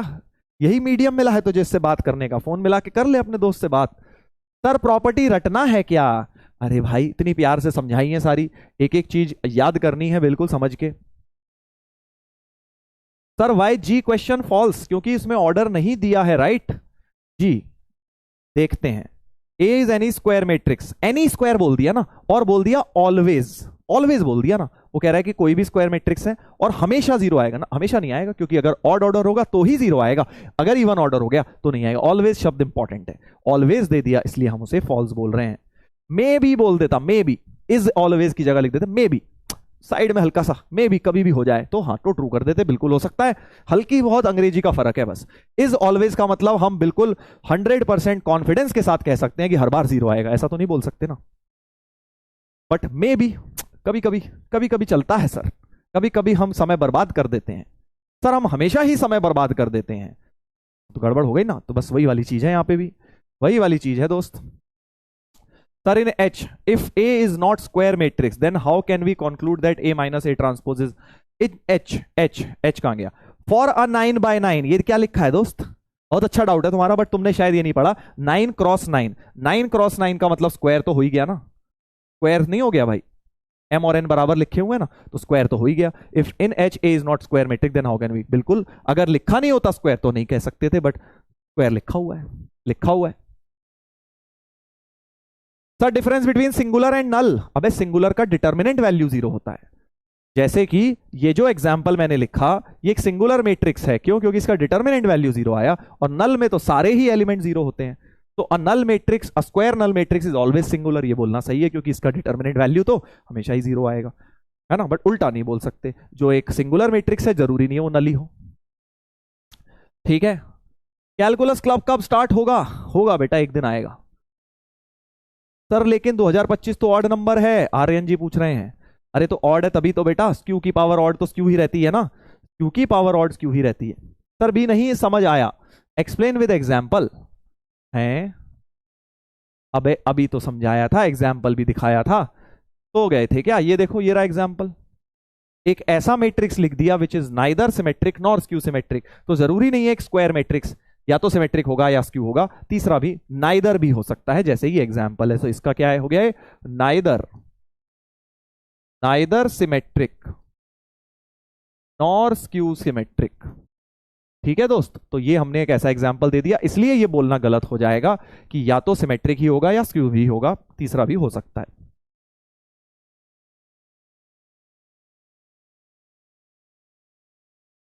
सिंगुलर मैट्रिक्स आगे पढ़ेंगे डिटेल में, इसलिए अभी मत घबराइए।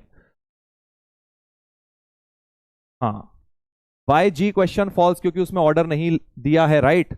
हाँ जी, मैंने बता दिया ऑलवेज की वजह से। सर प्रॉपर्टी रटना है, हो गई भाई, ये बात तो हो गई मेरी। आपने फोन में पहले तो बहुत सारा क्लास का टाइटल्स एट दैट। अबे क्या लिख रहा है बे? क्या यार, तू भी यहां पर है, कॉल सेंटर समझे हो? अर्नव क्लास में है, ओहो। In question O, it can be identity also. O की बात कर लेते हैं भाई साहब। ओ नहीं बेटा, O is not, O identity कह रहा है। बहुत अच्छा डाउट आया ईशान का, वो कह रहा है कि सर आपने बोला सिर्फ नल मैट्रिक्स ही ऐसा होगा, क्यों आइडेंटिटी भी तो होगा। आइडेंटिटी कह रहा है सर सिमेट्रिक और स्क्यू सिमेट्रिक दोनों है। क्या भाई की बात सही है? जल्दी बताइए कि भाई गलत क्यों है, कौन बताएगा?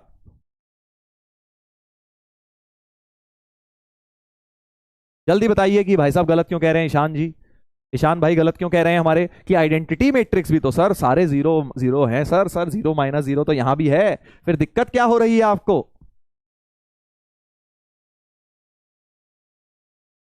कौन बताएगा? हाँ शाबाश। क्यों नहीं है? ये सिर्फ सिमेट्रिक है भाई, क्यों नहीं है? क्यों स्क्यू नहीं है? क्योंकि स्क्यू की पहली कंडीशन होती है डायगोनल के सारे जीरो। इसके तो डायगोनल के सारे वन हो रहे हैं, तो भाई साहब ये स्क्यू कैसे हो जाएगा? स्क्यू तो नहीं है ना। स्क्यू की क्या कंडीशन होती है? डायगोनल के सारे जीरो और डायगोनल के अबाउट एंटी सिमेट्री। इसमें तो डायगोनल में जीरो है ही नहीं, तो identity matrix is only symmetric. Very good doubt, अच्छा डाउट पूछा यार। अगली बार ट्रू फॉल्स में ऐड कर दूंगा अगले साल के लक्ष्य में ऐड हो जाएगा ट्रू फॉल्स में, identity matrix is symmetric as well as skew symmetric. आहा, मजा आएगा। Yes sir, yes sir, yes sir, 60% बोलेंगे यस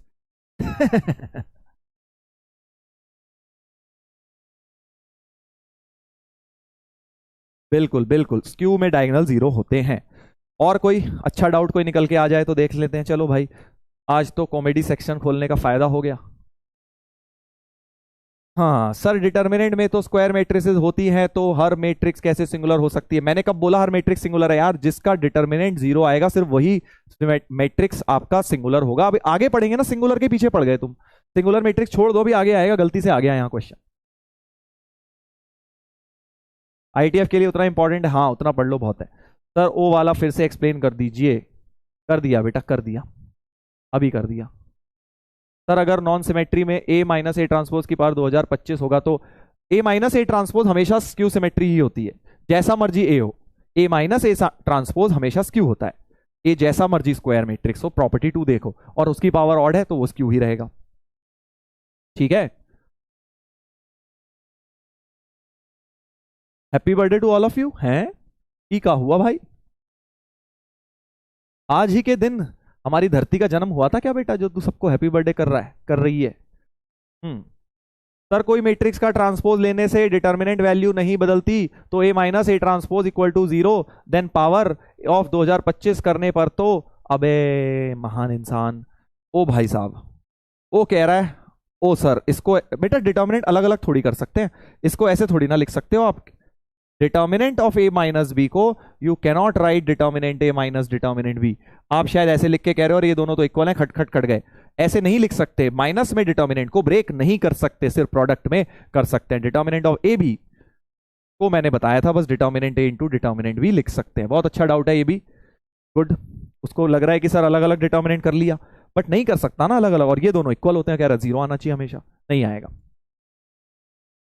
सर नोट्स कहां से मिलते हैं? आई एम न्यू स्टूडेंट, वहीं पे आता है एक ऑप्शन नोट्स का, जहां क्लास का ऑप्शन आता है। सर आप बेस्ट एमटी हो हैं? आप बेस्ट एमटी हो ई का लिख रहे हो भाई? प्रिंस कब हो सर? कब? अभी तक कौन से चैप्टर हुए हमारे, और बैकलॉग कैसे कवर करें? बेटा एक सेक्शन होता है जहां सब्जेक्ट और मैथ्स में ऑल चैप्टर आएगा, वह दिख जाएगा तुम्हें क्या क्या हो गया है। चलो भाई आगे बढ़ जाएं या यही करते रहें? Sir difference between determinant and matrix बता दो। बता दिया बेटा, पास्ट टेंस में जाओ। चलिए अब जाग जाइए, अब नया टॉपिक शुरू कर रहे हैं। अच्छा एमटी का मतलब मैथ्स टीचर कह रहे हैं। मैं सोच रहा हूं यार ये नया क्या आया मार्केट में, एमटी। ये कोई गाली वाली तो नहीं दे रहा ना भाई? मैंने कहा कोई नई गाली निकाल दियो भाई तुम्हारी जनरेशन ने। डर लगता है भाई, देखो ऑनलाइन में कोई तारीफ भी कर रहा होता है ना, बड़ा ध्यान से पढ़ना पड़ता है यार, कुछ उल्टा सीधा ना लिख दिया हो हमारे बारे में, क्योंकि बच्चों का क्या है, लिख लिखा के चले जाएंगे। कौन सा सर हमें सही में कुछ कर सकते हैं ऑनलाइन में? मैथ्स टीचर, फिर ठीक है भाई, देख थैंक यू यार प्रिंस यार, सॉरी अगर तुम्हें बुरा लगा, मैंने तुम्हारे लिए कुछ गलत नहीं बोला है। हाँ चलो भाई स्टार्ट करते हैं, एडजॉइंट पर आएंगे।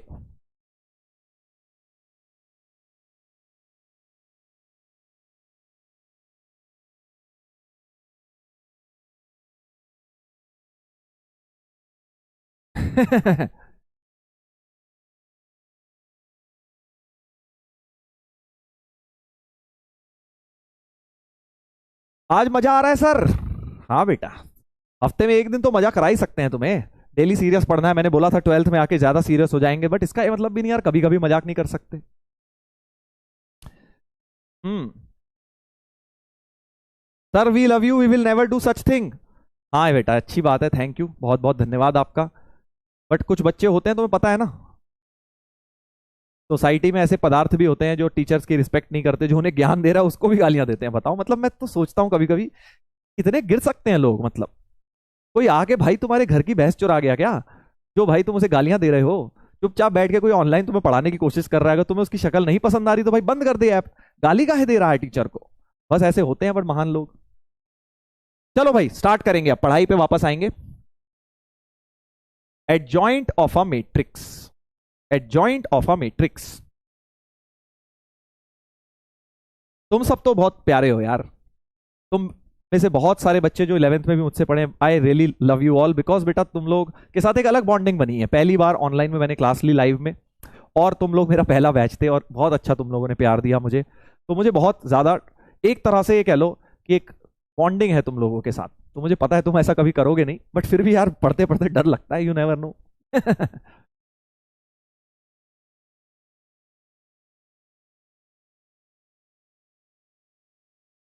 चलो भाई स्टार्ट करते हैं। अब एडजॉइंट पे अब मेन चीज आ जाएगी, अब थोड़ा सा कंसंट्रेट करेंगे। देखो टॉपिक के बीच में मैंने 10 मिनट खुद ही कॉमेडी कर दी ताकि तुम्हारा माइंड फ्रेश हो जाए, बट अब फिर से कंसंट्रेट करने का टाइम है। जैसे क्लास के फर्स्ट हाफ में हमने कंसंट्रेट करके पढ़ा है, अब सेकंड हाफ में भी आधे घंटे के लिए मैं चाहता हूं आप सभी लोग बढ़िया करके कॉन्सेंट्रेट करें, ठीक है?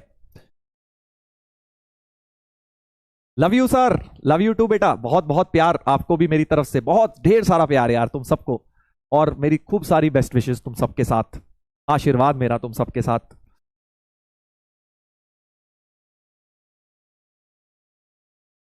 चलो भाई साहब अब स्टार्ट करें।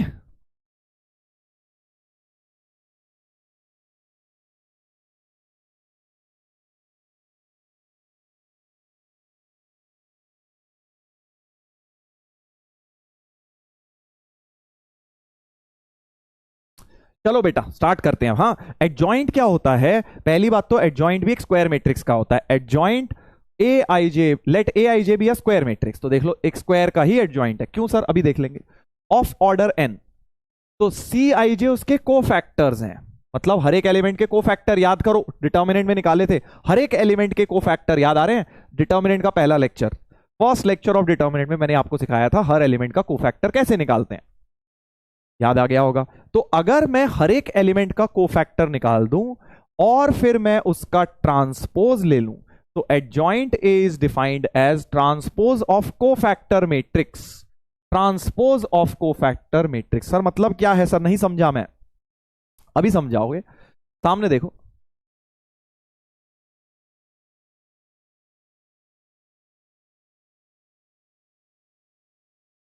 तो सबसे पहले हमने कोई भी एक मैट्रिक्स बना लिया ए, है ना, A11 3x3 बना दिया, A12 A13 A21 A22 A23 A31 A32 A33, और इस पूरे का सारे एलिमेंट्स का आपने क्या लिया, पहले आपने इनके कोफैक्टर लिखे। तो मतलब एडजॉइंट ए क्या हो जाएगा, ADJA से लिखते हैं हम। ADJA stands for adjoint A. कैसे करोगे, हर एक का कोफैक्टर लिखोगे, C11 C12 C13 C21 C22 C23 C31 C32 C33, और पूरे का ट्रांसपोज लगा लोगे। पूरे का ट्रांसपोज मतलब जो फर्स्ट रो है उसे फर्स्ट कॉलम बना लोगे। देखो ये बनाई हुई है, C11 C12 C13 को मैंने ऐसे लिख दिया, गलत, अच्छा अभी इसका ट्रांसपोज लेना था, सॉरी लिखा नहीं है, अभी लिख देते हैं। तो फाइनली हमारे पास क्या आ जाएगा, हमारे पास जो एडजॉइंट ए आ जाएगा, कोफैक्टर का ट्रांसपोज ले लूंगा तो C11 C12 C13 C21 C21 C22 C23 C31 C32 C33, ये फाइनली एडजॉइंट की वैल्यू हो जाएगी। एडजॉइंट की वैल्यू बेटा ये हो जाएगी, ठीक है, गॉट इट। बहुत ही आसान है, मतलब सिर्फ मेहनत का काम है। हर एक एलिमेंट का कोफैक्टर निकालो और फिर बैठ के उसको आप, जैसे एक एग्जांपल ले लेते हैं, ठीक है, सीधा सीधा बोर्ड्स में आ जाता है ऐसा, बट हमें 3x3 का काम आ जाता है क्वेश्चन के अंदर, जेई में भी। तो इसका एडजॉइंट निकालना है, क्या करोगे, हर एक एलिमेंट का कोफैक्टर याद करो, 1 1 का कोफैक्टर याद आ रहा है ना। तो पहले adjoint a step by step करना है, पहले ट्रांसपोज भी मत लेना, नहीं तो गलती हो जाएगी, टी लिख दो पहले।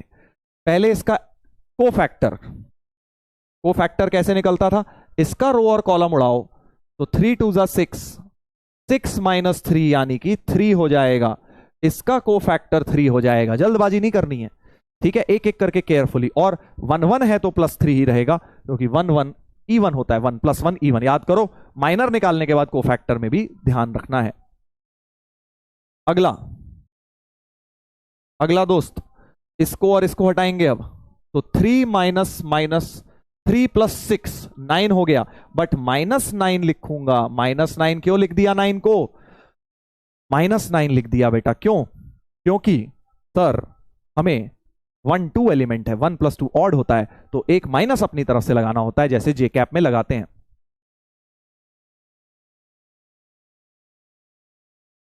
ठीक है, अगला वाला देखते हैं, अगला वाला देखते हैं बेटा, ये और ये उड़ाया, -1 -4, तो -5 और -5 ही रहेगा, क्योंकि 1 3 है, ये क्या है, 1 3, 1 + 3 इवन है। अगला वाला ऐसे ही बस सारे करते जाओ, सारे करते जाओ, ये और ये हटाया, सो 3 -1 4, और माइनस आएगा क्योंकि ये 2 1 है। अगला ऐसे ही सारे निकालते जाओ बस, 3 - 2 1, और इसमें 2 2 है तो प्लस ही रहेगा। देखते रहना भाई, मैं कोई गलत तो नहीं कर रहा। -1 -2 -3 तो 3 हो जाएगा, -3 तो 3 हो जाएगा भाई। हाँ, उसके बाद इस वाले में 3 1 -3 -2 -5, और उसके बाद सबके कोफैक्टर निकाल लो बस, -3 -1 -4 तो 4 हो जाएगा, 4 हो जाएगा। और लास्ट वाला ऐसे ही बेटा, लास्ट वाला कर लेते हैं, ये और ये हटाएंगे तो 2 - 1 1 हो जाएगा, और 3 + 3 इवन है, इसलिए बेटा यही रहेगा। बस अब ट्रांसपोज ले लो। जल्दबाजी क्या होती है, साथ साथ ट्रांसपोज भी लूंगा सर मैं, शॉर्टकट मारूंगा, फिर गलती हो जाती है। ठीक है, ये होना चाहिए आंसर, देख लो कोई आया। -3 ई का हो गया, -3 -9 -5 -4 1 3 -5 4 1, बी ऑप्शन अपना हो गया है। बी ऑप्शन आ गया है। ठीक है, तो 3/3 का एडजॉइंट निकालना सीख गए। थोड़ा मेहनत का काम है, पेशेंस का काम है, जल्दबाजी नहीं करेंगे। कोई सर शॉर्टकट है? नहीं, 3/3 में कोई शॉर्टकट नहीं है। 2/2 में एक शॉर्टकट है। एडजॉइंट 2/2 का, 3/3 में तो पूरी मेहनत करनी है, कोई शॉर्टकट नहीं है। आराम से पेश, जहां भी 3/3 दिख जाए एडजॉइंट निकालना तमीज से, शांति, आराम से, हाँ टाइम लेके प्रॉपर। बट जैसे ही 2/2 दिखेगा, 2/2 जैसे ही दिखेगा वैसे ही एक ट्रिक लग जाएगी। ध्यान दीजिए, 3/3 में कोई ट्रिक नहीं होती है, 3/3 में मेहनत होती है। 2/2 में ट्रिक होती है। क्या होती है सर? पहले 2/2 का निकालते हैं, अपने आप ट्रिक समझ जाओगे। सर बोर्ड्स में यूज कर सकता हूं ट्रिक? हाँ, एनसीईआरटी में भी दी हुई है 2/2 के एडजॉइंट की ट्रिक। सबसे पहले तो हम वही करेंगे, लंबा मेथड। एडजॉइंट ए का मतलब कोफैक्टर लिख के ट्रांसपोज। तो ए का कोफैक्टर हो गया डी, ध्यान देना।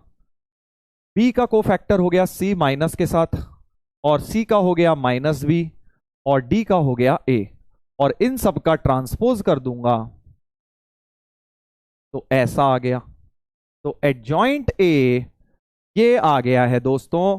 और अब जरा इसको देखो, जरा वापस ओरिजिनल वाले मैट्रिक्स को देखिए और एडजॉइंट को देखिए, तो आप समझ जाएंगे कि क्या हुआ है। सर डायगोनल वाले तो पलट गए हैं, ए डी की जगह डीए आ गया है ना।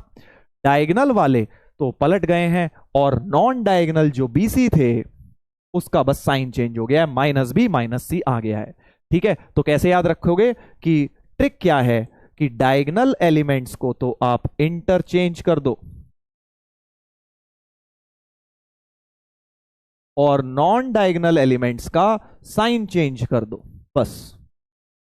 तो फॉर एग्जाम्पल अगर मैं आपको बोलता हूं कि भाई साहब ए लिखा है 2 3 5 7, एग्जाम्पल के तौर पे बोल रहा हूं, तो आप खट से एडजॉइंट ए लिख देंगे। एडजॉइंट ए हो जाएगा, सर डायगोनल को इंटरचेंज करूंगा और इनका साइन चेंज कर दूंगा, ऐसे ऐसे। ठीक है, तो 2/2 का एडजॉइंट इस तरह से लिखेंगे।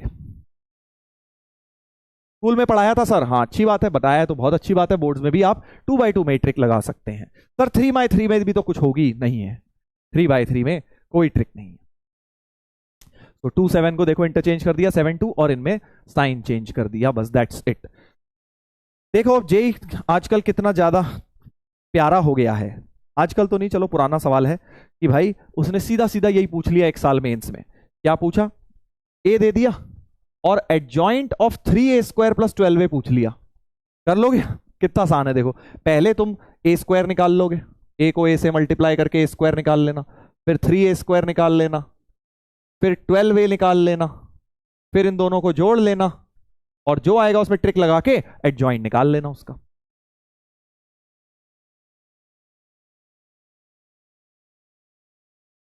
सर एडजॉइंट का मतलब क्या होता है बेटा? एडजॉइंट का अभी तो मैंने आपको एल्जेब्रिक तरीका बताया एडजॉइंट निकालने का, इसका फायदा क्या है वो भी समझेंगे, एडजॉइंट से क्या फायदा होता है वो देखेंगे। डीपीपी क्वेश्चन है सर, अच्छी बात है, निपटा देना इसको, डीपीपी सवाल है तो। चलिए, तो अब ज्यादा इंपॉर्टेंट जो हमारे लिए है वो है properties of adjoint. Properties of adjoint अब जरा केयरफुल देखेंगे, क्योंकि जेई में सवाल बनते हैं प्रॉपर्टीज पर।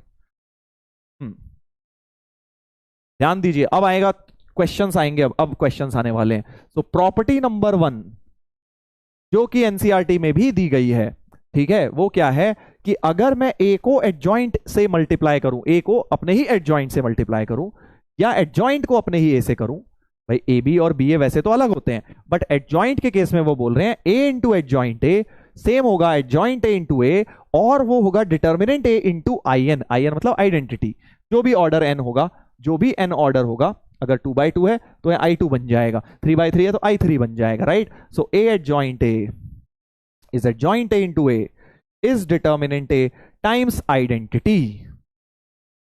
सर कितनी प्रॉपर्टी है? 6 है बेटा इसकी, बहुत इंपॉर्टेंट है। इस चैप्टर का सबसे इंपॉर्टेंट पार्ट ये है एडजॉइंट की प्रॉपर्टीज, ठीक है। देखिए, तो प्रूफ देख लेते हैं पहले तो इसका, बहुत ही आसान। सर ए तो आपने बताया था A11 A12 A13 A21 A22 A23। अभी 3/3 लेके मैं एग्जाम्पल ले रहा हूं, बाकी n/n के लिए भी हो जाएगा। मैंने 3/3 ले लिया ए को, और एक काम करता हूं, ए नहीं, ए एडजॉइंट ए डायरेक्ट बनाता हूं, मतलब LHS बना रहा हूं ए इंटू एडजॉइंट ए। तो एडजॉइंट ए से मल्टीप्लाई करता हूं, अभी देखा था हमने एडजॉइंट क्या होता है 3/3 का, ये रहा 3/3 का एडजॉइंट, तो सर ये रहा C11 C12 C13, इस तरह से हम लिख लेते हैं। तो C11 C12 C13 C21 C22 C23 C31 C32 C33। अब जरा ध्यान से देखना भाइयों, अब मल्टीप्लाई करूंगा बस। सर समझ नहीं आया, अबे समझाने तो दे तभी तो समझ आएगा यार। प्रॉपर्टी बहुत सिंपल है कि अगर ए को एडजॉइंट ए से मल्टीप्लाई करें तो डिटर्मिनेंट ए बाहर कॉमन आ जाएगा, आइडेंटिटी बन जाएगा। समझाने को दोगे तभी तो बेटा समझ आएगा ना। तो जरा इनको मल्टीप्लाई करते हैं, देखते हैं क्या होगा। जरा इनको मल्टीप्लाई करते हैं।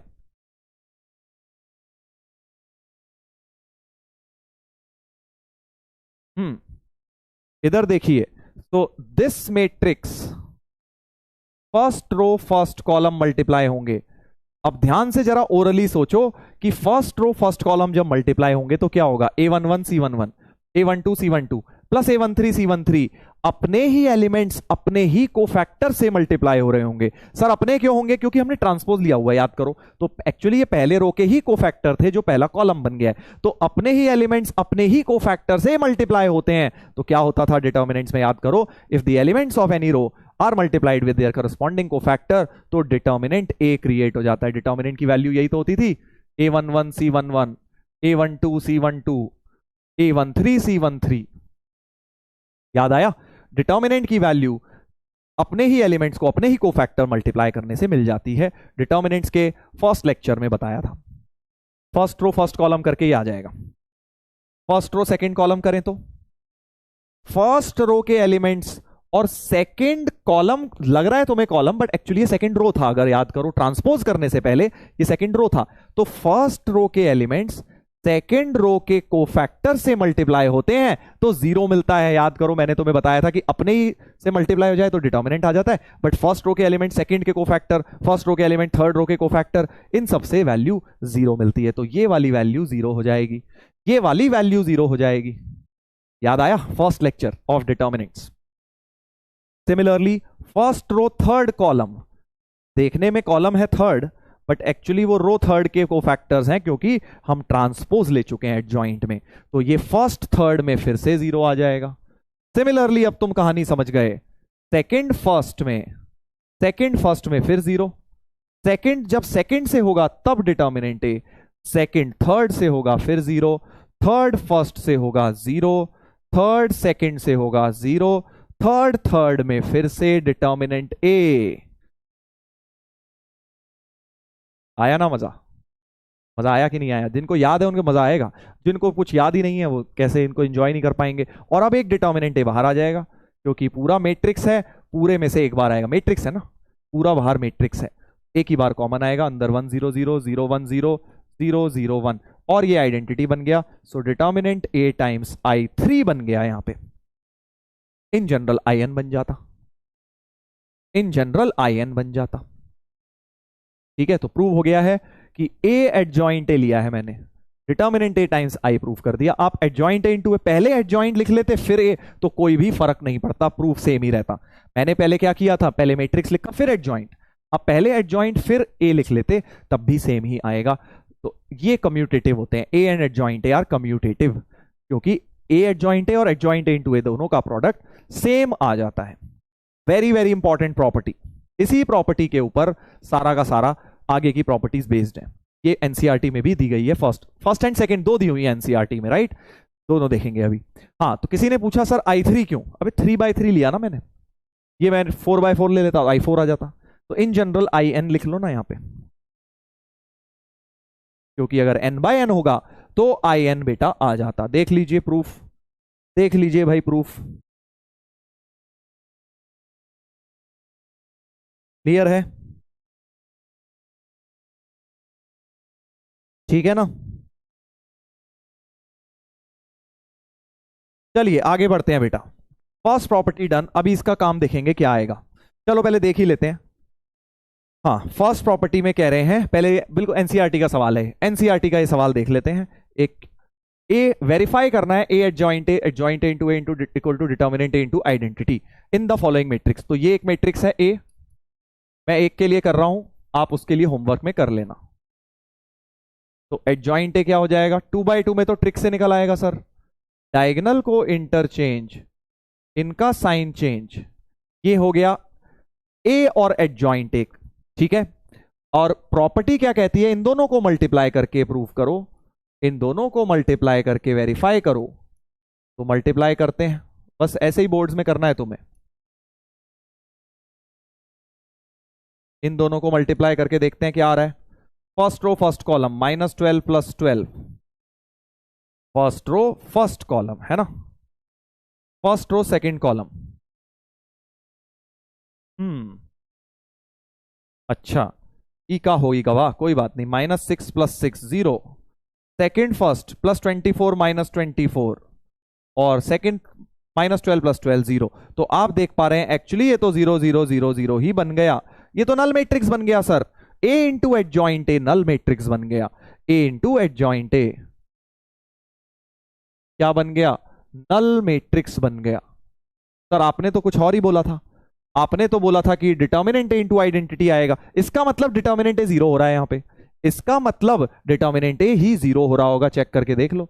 डिटर्मिनेंट ए की वैल्यू क्या हो रही है, -12 + 12 यानी 0 हो रही है, यानी कि आप इसको क्लियरली राइट साइड में 0 ही आ जाएगा। सो ए एडजॉइंट है, तो ये बहुत अच्छा एग्जांपल नहीं हुआ क्योंकि फालतू में 0 बन गया भाई यहां, तो इसको आपने लिख लिया 0 इंटू आइडेंटिटी, तो लिख ही सकते हो आप, नल मैट्रिक्स को क्या लिख सकते हो, 0 इंटू आइडेंटिटी लिख सकते हो। तो डिटर्मिनेंट ए की वैल्यू क्योंकि 0 आ गई, इसीलिए ए एडजॉइंट ए 0 आ गया। थोड़ा बेटर कर लेते हैं इस क्वेश्चन को, कुछ और कर लेते हैं, नॉन जीरो बना लेते हैं। मान लीजिए ए आपको दे देते 2 3 5 1, ठीक है, इस तरह का दे देते, कुछ भी लिख दिया यार मैंने, जो मर्जी लेके कर लो। इसका एडजॉइंट निकालते हैं,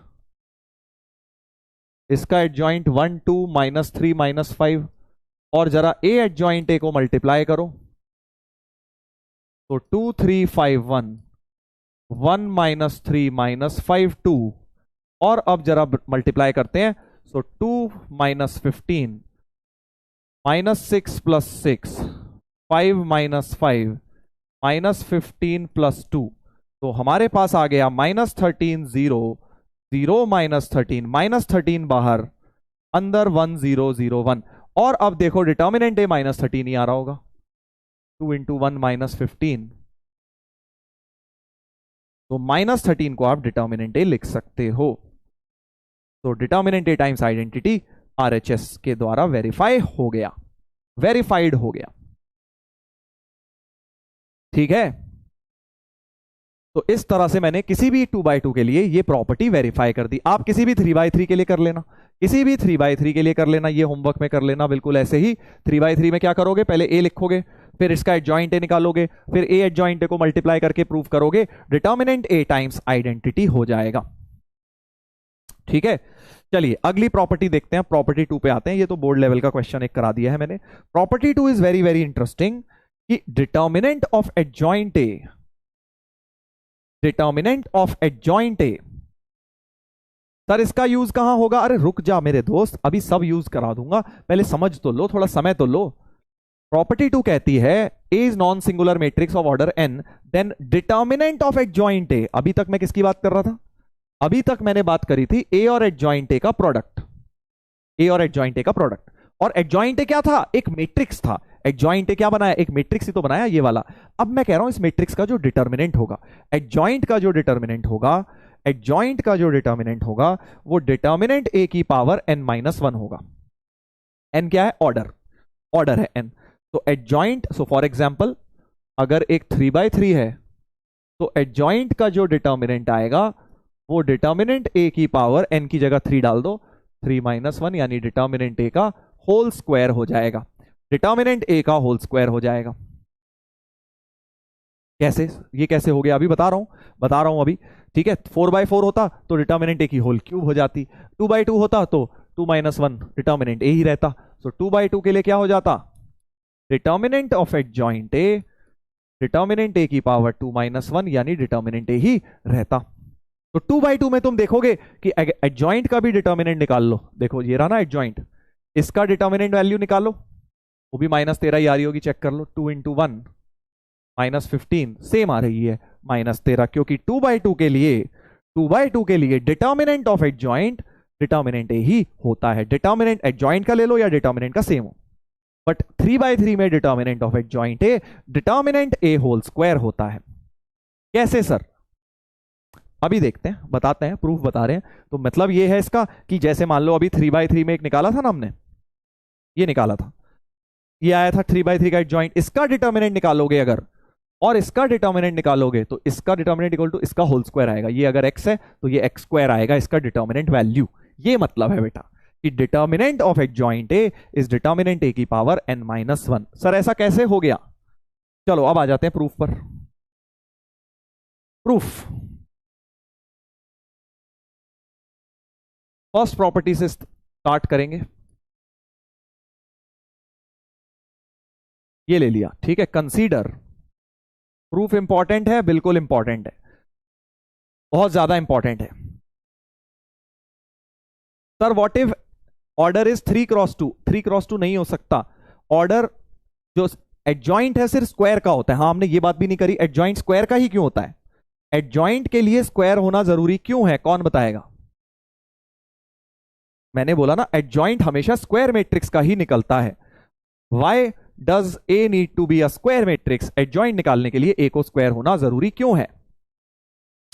बहुत अच्छा डाउट पूछा किसी ने कि 3/2 हो गया तो सर एडजॉइंट ही नहीं निकल सकता। क्यों नहीं निकलेगा? इसलिए नहीं निकलेगा बेटा क्योंकि तुम्हें क्या निकालना होता है एडजॉइंट निकालते वक्त? कोफैक्टर। कोफैक्टर है क्या? एक्चुअली डिटर्मिनेंट वैल्यू ही तो है। कोफैक्टर क्या है? डिटर्मिनेंट वैल्यू है। डिटर्मिनेंट किसका निकलता है? स्क्वायर का। अगर मैं तुम्हें इस तरह का दे दूं 2 3 1 5 1 2, तो इसका कोई कोफैक्टर थोड़ी निकल सकते हैं, इस एलिमेंट का कोफैक्टर थोड़ी ना निकल सकता है। कोफैक्टर सिर्फ स्क्वायर मैट्रिक्स में ही निकलते हैं, और कोफैक्टर क्योंकि तभी निकलते हैं तो इसलिए एडजॉइंट भी तभी निकलेगा, स्क्वायर का ही कोफैक्टर निकलता है। बिल्कुल, कोफैक्टर अदरवाइज निकलता ही नहीं है। चलिए coming back to the proof, coming back to the proof. हाँ इसमें मैंने फर्स्ट प्रॉपर्टी ले ली और अब इसमें डिटर्मिनेंट बोथ साइड्स ले लेता हूं। डिटर्मिनेंट बोथ साइड्स, तो ए एडजॉइंट ए का determinant is determinant A identity. अब ध्यान से देखना भाई, अब सब ध्यान से देखेंगे। दोनों तरफ डिटर्मिनेंट ले लिया, ये तो मल्टीप्लिकेशन में है तो वो प्रॉपर्टी लगा देता हूं डिटर्मिनेंट ए बी। याद करो बताया था determinant A into determinant B हो जाता है। मल्टीप्लिकेशन में डिटर्मिनेंट ब्रेक कर सकता हूं। So determinant A, determinant adjoint A. Right side में क्या होगा भाई, जल्दी सोचो, राइट साइड में क्या होगा? राइट साइड में क्या होगा? सर ये तो डिटर्मिनेंट के अंदर डिटर्मिनेंट आ गया, तो एक्चुअली ये स्केलर नंबर है। याद करो ये भी एक प्रॉपर्टी बताई थी, डिटर्मिनेंट ऑफ के, तो के की पावर n टाइम्स डिटर्मिनेंट ए होता है। जब भी कोई स्केलर नंबर अंदर होता है और उसे बाहर लाना है, तो अगर इसे बाहर लाना है तो इसकी पावर n आएगी बाहर। याद आया? डिटर्मिनेंट ए की पावर n बाहर आएगी। क्यों? क्योंकि वो तो स्केलर नंबर है सर, स्केलर नंबर में तो n टाइम्स बाहर आता है। ये बात मैं समझा चुका हूं, ये दोनों मैंने एक ही क्लास में समझाया था आपको। आई थिंक लेक्चर नंबर 2 की बात है मैट्रिसेस के, ठीक है। बस अब क्या है, डिटर्मिनेंट ऑफ आइडेंटिटी तो 1 होता है, डिटर्मिनेंट ऑफ आइडेंटिटी तो 1 होता है, ठीक है सर। तो हमारे पास आ गया determinant A, determinant adjoint A is determinant A की पावर n। इसको इधर ले जाइए, इसको इधर ले जाइए, तो एडजॉइंट ए का जो डिटर्मिनेंट है, एक डिटर्मिनेंट की पावर कट जाएगी, तो डिटर्मिनेंट ए की पावर n-1 बच जाएगी। प्रूव हो गया भाई। तो determinant of adjoint A is determinant A to the power n-1, ठीक है। बहुत बहुत मजेदार चीज है, बहुत बहुत मजेदार चीज है। कैसे इस्तेमाल होगी सर ये? देखो अभी देखते हैं, अभी देखते हैं। देखिए डिटर्मिनेंट का एक क्वेश्चन दे दिया, बट एक्चुअली है मैट्रिसेस का सवाल। अगर ध्यान से देखो तो बोला क्या जा रहा है, एक डेल्टा डिटर्मिनेंट है a1 a2 a3 b1 b2 b3 c1 c2 c3। Capital a1 b1 c1 denote को factors of a1 b1 c1, मतलब स्मॉल a1 b1 ये सब तो एलिमेंट्स हैं और कैपिटल वाले को फैक्टर हैं। Then the value of this determinant, मतलब डिटर्मिनेंट ऑब्टेन्ड बाय कोफैक्टर। इसको ये क्या है? डिटर्मिनेंट ऑब्टेन्ड बाय कोफैक्टर, क्योंकि ये सब क्या है? कोफैक्टर्स हैं। कैपिटल ए वाले जो हैं वो कोफैक्टर हैं, 1 में भी है, 2 में भी, 3 में भी, ऐसे ही, ठीक है। तो अब अगर ये कोफैक्टर हैं, इसका मतलब मैं क्या बोल सकता हूं कि ये डिटर्मिनेंट क्या है? एडजॉइंट का डिटर्मिनेंट लिखा है। तो ये तो अगर इस मैट्रिक्स को ए मान लेता तो ये एडजॉइंट ए का डिटर्मिनेंट पूछा गया है सर, ट्रांसपोज तो किया नहीं। डिटर्मिनेंट में ट्रांसपोज हो ना हो फर्क थोड़ी पड़ता है, क्योंकि determinant of A is same as determinant of A transpose. वो फैक्टर ट्रांसपोज सॉरी एडजॉइंट में मुझे पता है पहले ट्रांसपोज लेते हैं, बट डिटर्मिनेंट वैल्यू में फर्क क्या पड़ता है, ट्रांसपोज नहीं भी लिया हमने, राइट तो एक्चुअली ये डिटर्मिनेंट ऑफ एडजॉइंट ए है, यानी इसका मतलब ये डिटर्मिनेंट ए होल स्क्वायर हो गया, क्योंकि 3/3 चल रही है बात। 3/3 में n को मैंने एक तरह से 3 डाल दिया, डिटर्मिनेंट ऑफ एडजॉइंट n की जगह 3 डाल दिया, ए स्क्वायर बन गया, ये वाला टेक्निक लगा दी। और डिटर्मिनेंट ए तो तुम्हारा डेल्टा दिया है, यानी ये डेल्टा स्क्वायर हो गया। ये क्या हो गया बेटा, डेल्टा स्क्वायर हो गया, सीधे सीधे प्रॉपर्टी पे बेस्ड, क्योंकि 3/3 है और डिटर्मिनेंट ऑफ कोफैक्टर मैट्रिक्स है, यानी कि एडजॉइंट का डिटर्मिनेंट है, तो एडजॉइंट का डिटर्मिनेंट इज डिटर्मिनेंट ए की power n-1, determinant A whole square हो गया। समझ गए ना, बहुत ही आसान इस तरह से डिटर्मिनेंट में क्वेश्चन। चलो ये वाला देखो, ये वाला देखो, ये वाला आप लोग बताएंगे अब खुद से। If the value of a third order determinant 11 दी हुई है, डिटर्मिनेंट ए आपको 11 दिया हुआ है, ऑर्डर उसका 3/3 है। आगे देखिए, value of square of the determinant formed by cofactors, ध्यान से सुन लेना क्या कह रहे हैं, जो कोफैक्टर से बनेगा उसका भी स्क्वायर क्या होगा, C11 C12 C13 C21 C22 C23 C31 C32 C33, the square of the determinant formed by cofactors, ये निकालना है। जल्दबाजी मत करना दोस्त।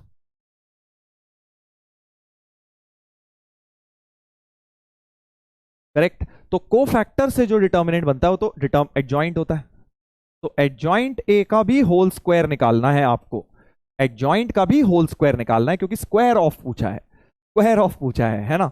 यानी कि एडजॉइंट ए का तो होता है डिटर्मिनेंट ए की पावर n-1, यानी determinant A whole square, determinant adjoint की जगह लिख दिया डिटर्मिनेंट ए होल स्क्वायर, क्योंकि 3/3 था और एक पावर 2 बाहर है, तो डिटर्मिनेंट ए की पावर 2 × 2 4 हो गई, और डिटर्मिनेंट ए 11 था, तो 11 की पावर 4 मतलब 121 का होल स्क्वायर, 121 का होल स्क्वायर हो गया भाई।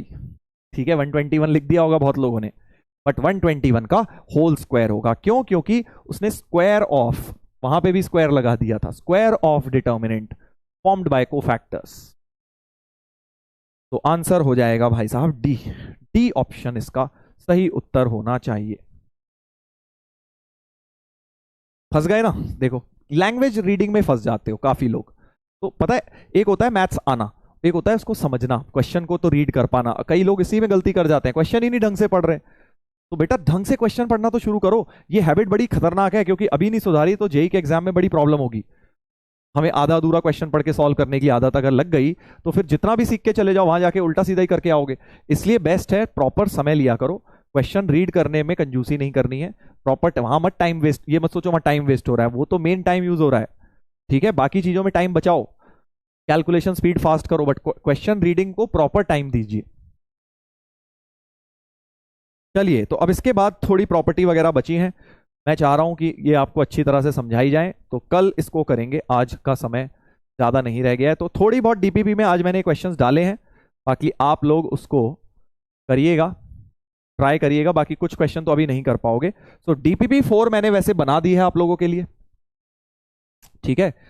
अभी बाकी क्वेश्चंस अब उसके बाद ही हो पाएंगे जब 3-4 प्रॉपर्टी कर लेंगे, क्योंकि मेन प्रॉपर्टी 3-4 है, 1-2 तो इजी प्रॉपर्टी है, इतना रिवाइज कर लीजिएगा। तो कल करवाऊंगा, और बाकी डीपीपी भी चाहे तो कल कर लेना, कल की क्लास के बाद। अभी आप बस इतना रिवाइज कर लीजिएगा, रिवाइज कर लीजिएगा जो मैंने आज कराया। कल एडजॉइंट पूरा एक बार कर लूं, फिर डीपीपी करना, ठीक है। तो कल डीपीपी 4 लगाइएगा, आज नहीं, पहले कल एडजॉइंट कराने दीजिए। चलिए, तो इसके साथ ही आज का लेक्चर हुआ समाप्त। मजा आया होगा आज काफी लोगों को ट्रू फॉल्स करने में और कॉन्सेप्ट सीखने में। तो रिवाइज करिए, और कल के लेक्चर में बेटा हम मिलते हैं, जहां पे हम आगे बढ़ेंगे और एडजॉइंट को बेटा खत्म करेंगे, फिर हम इनवर्स ऑफ अ मैट्रिक्स, अब बढ़िया बढ़िया चीजें बची हैं, अब प्रॉपर जेई लेवल की चीजें चलेंगी अब, ठीक है। सर होमवर्क, हाँ तो होमवर्क यही है, रिवाइज करना है थोड़ा, एनसीईआरटी वाला पार्ट करना है, एडजॉइंट का तो कर लेना, कोई दिक्कत नहीं है। एनसीईआरटी कर सकते हो आप, जो डिटर्मिनेंट चैप्टर 4 में दी हुई है एडजॉइंट की एक्सरसाइज वो कर सकते हो।